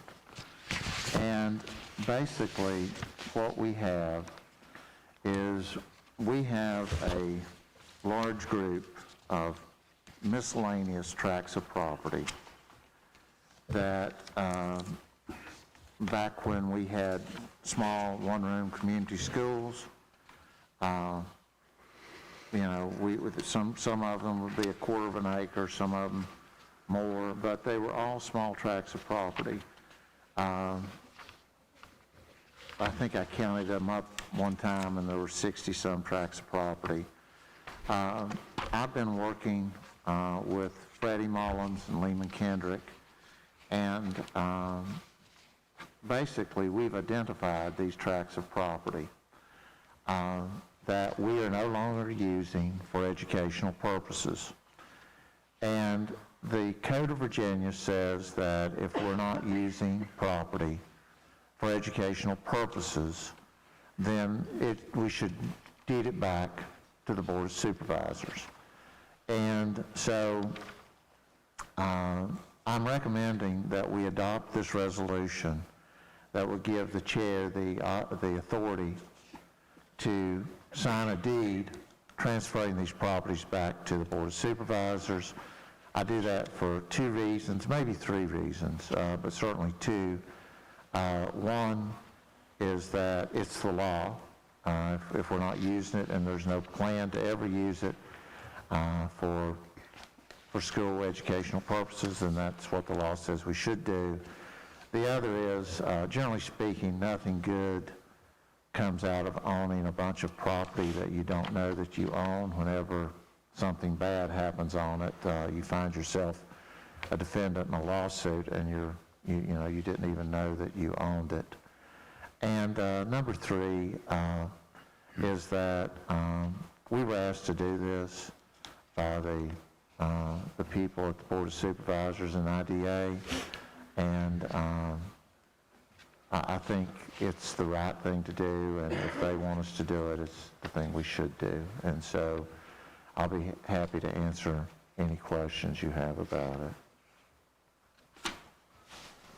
I would just go ahead and move that we accept that recommendation, and whatever the chair needs to sign. Yeah, we have a resolution in front of you, and if we could just have a motion to approve the resolution as presented, then we'd be good. I move to approve the resolution as presented. Second. Any further discussion? All in favor, say aye. Aye. Aye. Motion carries. The next item is school audit reports.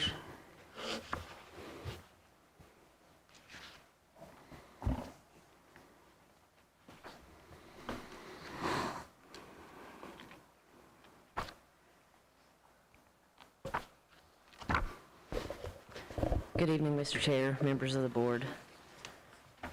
I know you've been dealing with some very heavy issues so far this evening, so I just want to take a few moments, go over some good news. You have a copy of the audited financial statements for the school activity funds for Dickinson County Public Schools. That audit was completed by Roddifer Moss and Company on December the 14th, 2021. I have noted a few areas that I'd like to go over with you. On page 1, It is entitled the Independent Auditor's Report, and under the paragraph that says opinion, it is the opinion of Rutherford Moss and Company that they have issued what is called an unmodified or clean audit opinion, that the combined financial statements present fairly in all material respects the respective financial position for the year ended June 30th, 2021. That is the opinion that you are always seeking with an audit, so we could not have gotten better news there. We'll note that the Governmental Accounting Standards Board did issue new guidance on how student activity funds were to be reported and audited, and that was effective this fiscal year. So it was a little more in-depth than in prior years. The main difference is that you accrue receivables and payables at the end of the year, where previously that was not required. Would like to say that our staff in all of our schools did an excellent job of getting all of their materials in for the auditor, and we greatly appreciate their assistance. Their records were in good order, and I think Rutherford Moss was able to move through fairly quickly. On page 3, you'll see the combined balance sheet, and this is for all student activity funds at the school board level. It shows $558,807 in total assets and liabilities. And then on page 4, you have the combined statements of revenues, expenditures, and changes in fund balance. That is equivalent to an income statement for in a for-profit. Just to help you translate that over, there's a combined fund balance on June 30th, 2021, $557,752. Now, if you would like to, on your own, if you would like to look at how those numbers are at individual schools, pages 7 through 16 will show you those exact reports at each school level. And I will draw your attention to the last 2 pages. Page 18, and this is the Independent Auditor's Report on Internal Control over Financial Reporting. And in paragraph 4, it states, we did not identify any deficiencies in internal control that we consider to be significant deficiencies. However, we did identify certain deficiencies in internal controls that are considered to be significant. We consider the following deficiencies to be significant. In general, internal controls are designed to safeguard assets and help prevent losses from employee dishonesty or error. Fundamental concept of internal control is the segregation of duties. Basic premise of this is that no one employee should have access to both collecting cash receipts and making cash disbursements. It goes on to say, due to the limited size of the staff at the schools, a proper separation cannot be established and maintained. That is something that has been in our audit report previously. That is very common in schools. So it is not expected that is something that can be corrected. It's often not feasible to hire additional staff, salaries and benefits for such a small or immaterial amount of cash. What we do is, going forward, we are open to any suggestions or workarounds that we may find to help mitigate that, and our auditors are aware of that. And as I said, that is pretty common in all school systems. Do you have any questions about the school activity funds audit? We're good. I will let you move on to bigger and better things. Thank you, Ms. Taylor.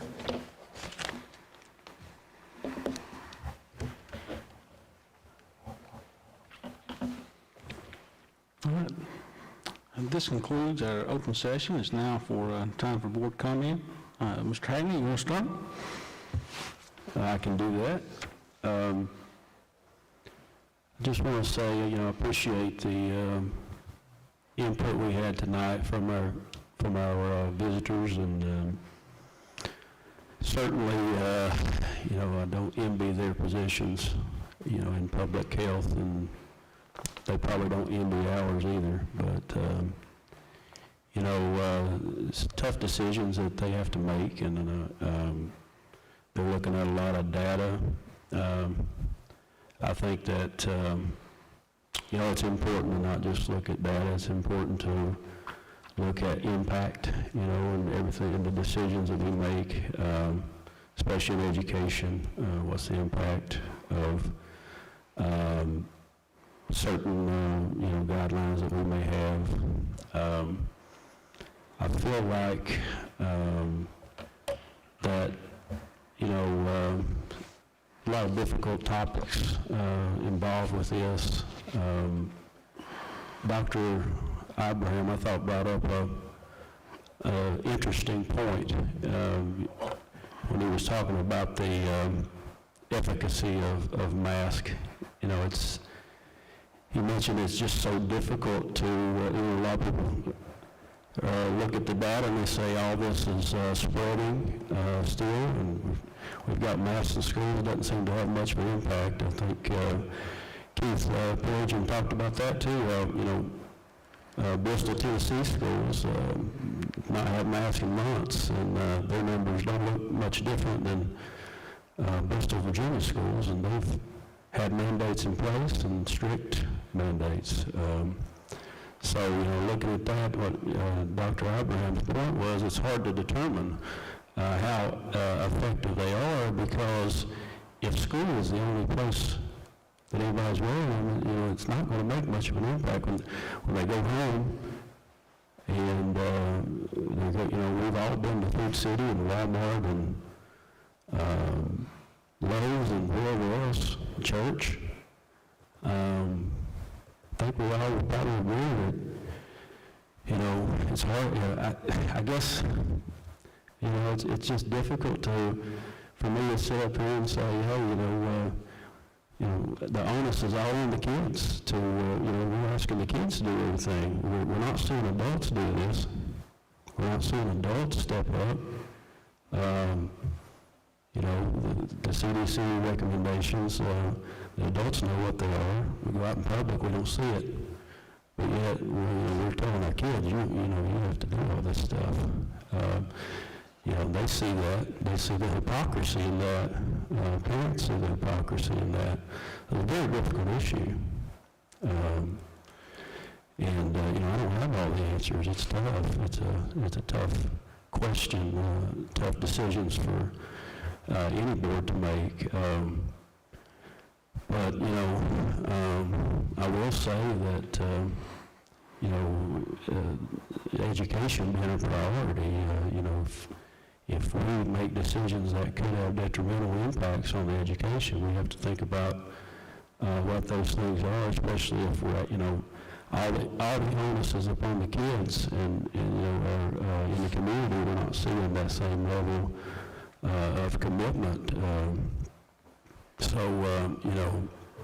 We talk a lot about laws, and one of the important laws that was cited in the executive order, whether you agree with it or not, is codified in Virginia, is parental rights and guardians' rights.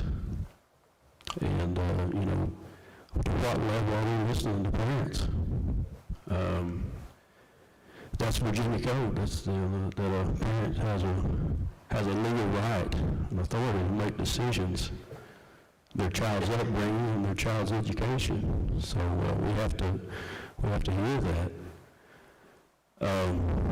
We have to respect that. That's not the only thing we consider, but those are our constituents, parents, guardians, and grandparents. That's why we're here. And I think about my own child's doctor, pediatrician. When we go to the doctor, I have a sick child, you bring him in, and my doctor, he's a nice guy and a reasonable guy, and he'll start, with whatever's happening at the time, evaluating it and talking to me and saying, well, this is one thing you could do, and then there's this one thing you could do. And, I'm kind of like when you're the doctor, and like, tell me what I need to do. I feel more comfortable with that. And he'll look at me, this has happened several times. No, he said, I can give you options of what you can do. But, you're a parent. You're with that child 24/7. You know more than I respond to certain things. I can tell you the things that, you know, from a medical standpoint, but, you know, ultimately, it's very rare that he would give me ultimatums. You know, he's going to give me several options and recommendations. And I appreciate that, and that's sort of, you know, my perspective as a board member is to be able to take everything into account and still give parents and guardians and grandparents options and listen to the kids, listen to the children. So that's all I've got to say.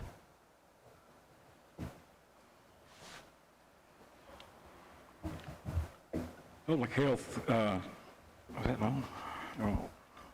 public health for me has been, you know, in schools, goes back to the 1950s, and I can remember those lines up at Overton High School back then. I'd never seen so many people out to get the polio treatment, and, you know, that's the first mass, I guess, activity that I saw people that were, I don't remember exactly how they did it. I don't know if they were compelled to or whatever, but the last one I remember was the swine flu vaccine back in the 70s, I believe, and we came to the health department to get that inoculation. My mom and dad, they issued all of us in to get our inoculations for, you know, to get ready for school, and there's a lot more today than there was back in 1957. And we had people even then that rejected the vaccine, and I understand that, as we do today. Everybody has their own experience through public health. I listen to parents and grandparents, and I am a parent and a grandparent, and I listen to my mother and father, but when it comes to public health, there are other people who know better than I what is best for the mass of people. Our local health department has many resources they give to citizens here in Dixon County.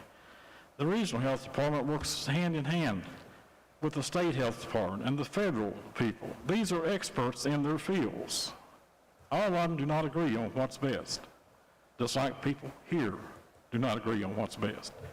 But when it comes to mass protection of hundreds and thousands, there has to be some common agreement as to what is best, especially when people's lives are at risk, and especially when all children's lives potentially are at risk. I rely on public health here in Dixon County. I rely on the regional health department and the state. I've had many years working with all of them. I've never found them to be out of order in any directive they ever gave me as in my family, in my work in school, as a teacher and a principal and a superintendent. They always were one of my best allies when I faced a crisis. I called Dr. Lyle on many occasions for advice regarding certain things regarding school, and when the flu outbreaks come and things like that. You know, flu is a dangerous disease. It always has been and always will be. It still is for a certain group of people. But I listen to professionals as best I can. I especially put my faith in the local, the regional, and the state. I always have. For most of my lifetime, I've done that. I think they are there to protect our children as best they can, and they won't recommend anything that's not what's best for our children as a group, whatever I feel individually. It's a difficult thing to discuss an issue where we ultimately make the decision, but for everybody that listens to this out there, they should know and sitting here, you see that it's not the school board that makes that decision. We have a lawyer. He talks to lawyers in Richmond. They talk to other groups, and, you know, the Virginia School Board, that attorney,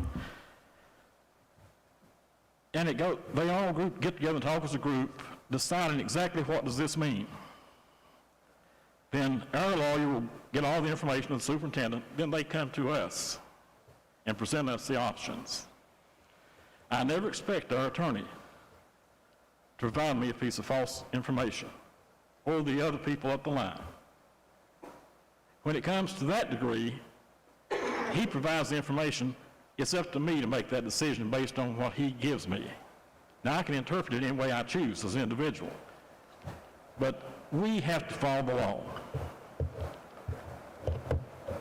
Right now, what the law is a bit unclear.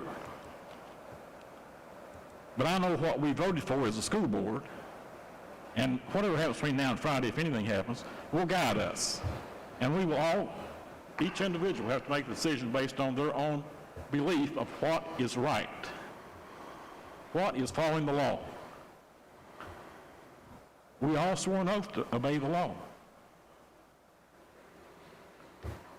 I think all of our teachers, all of our employees, when they sign the contract, they basically sign an oath to obey the state law and the local law, the policies. That's a pretty big instance in life when you put your name on that contract. You agreed to all those things, and many people don't have any idea what they're agreeing to. But it's there for a reason. We all need to learn as much as we can, help each other. Our parents and grandparents and uncles and aunts and all the other caregivers, they're struggling right now, and we know that. Our children, they're tough, they're resilient. I don't think they understand the gravity of what we face as a nation or a county. I think our employees do. We've got some of the best employees anywhere, anytime, any place. They are committed to serving the children of Dickinson County in a way that takes their lives forward, to give them a chance to be successful in life, to have the best of everything that this county has to offer. And adults, sometimes we don't see that picture in the whole that I've had the opportunity in my lifetime to see as it all comes together. It's a little different when you're the superintendent on that phone in the morning, like Ms. Robbins had to deal with this week, when the snow and ice are out there. I did that for 4 years, and I was very glad to give it up. Somebody called for one day and told Jim Smith, y'all got a bunch of fools up there. And Jim said, well, some of us are. And I guess he pretty well summed that up. But you have no idea how that sat on my shoulder, how it bore on me, that if I made a call that caused a child to be hurt or worse, every single morning that I faced that, I prayed every single morning that all be safe and well. I do the same thing with what we're in now. But I listen to the weather faithfully every day. I called him early. I asked him to email me. I did my best to find out what was out there. I had people in Hayside, Sand Lick, down in Clintwood, every area over here. I had persons calling me at home at 5 o'clock in the morning, and they agreed to do it. Many of them were my worst complainants when I first became superintendent, that first year or two. And I called them and asked them, I said, please call and tell me, what's at your house? And I had a network around the county that did that. And the complaints stopped for the most part. But you still make mistakes. But everything we do is important, especially when we're dealing with things that deal with the health and welfare of all children, of every child that we serve in this county. All children. I'm not with one specific group or the other. I'll follow the law. And I hope everybody else up here will too, always.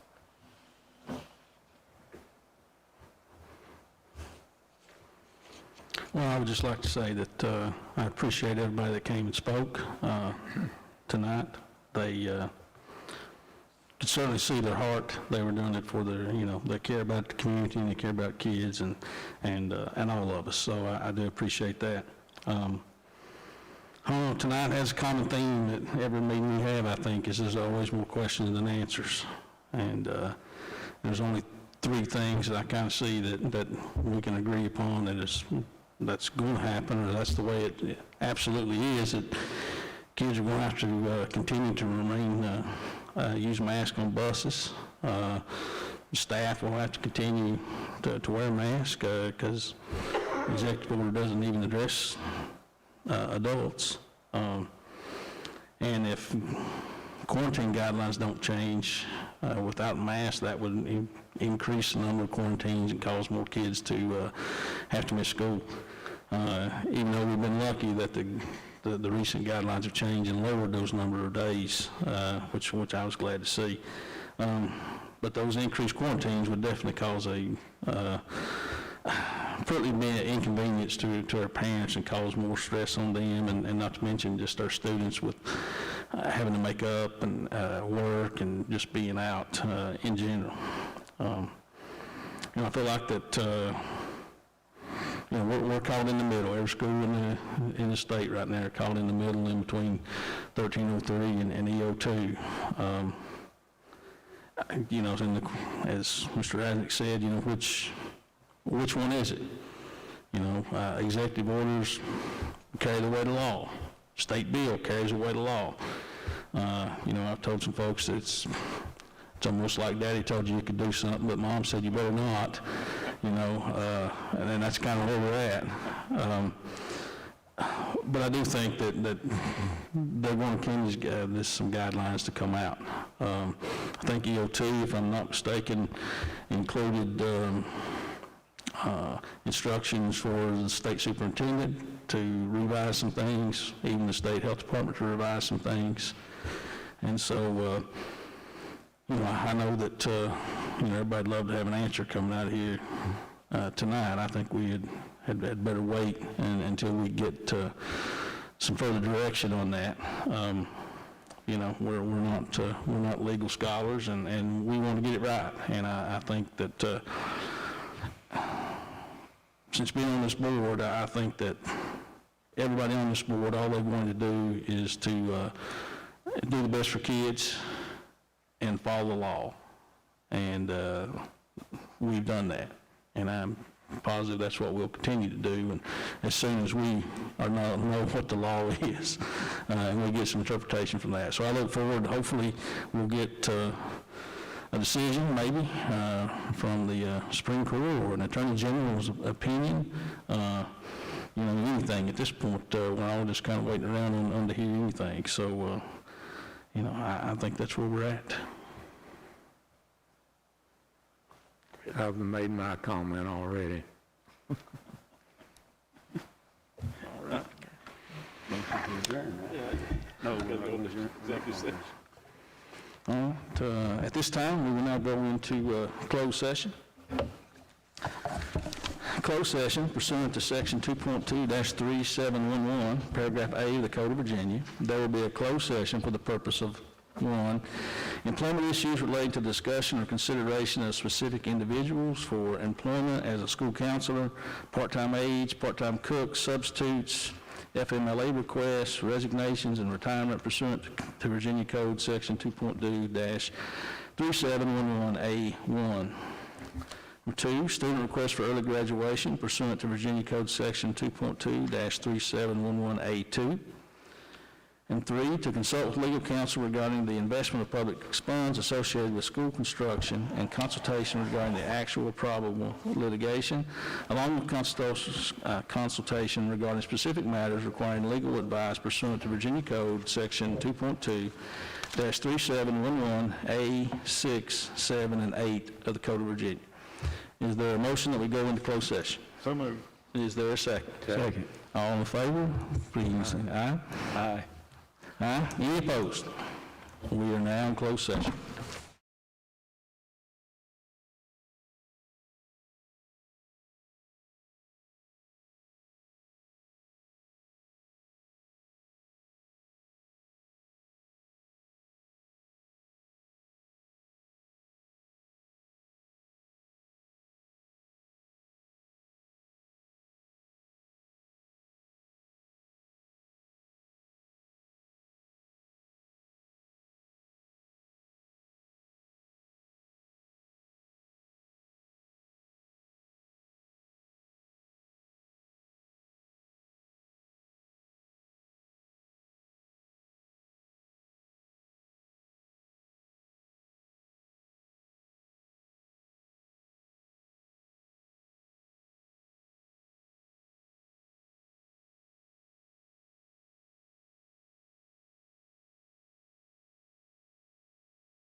All in favor, say aye.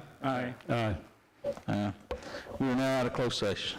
Ms. Robinson, will you please read the certification? Yes, sir.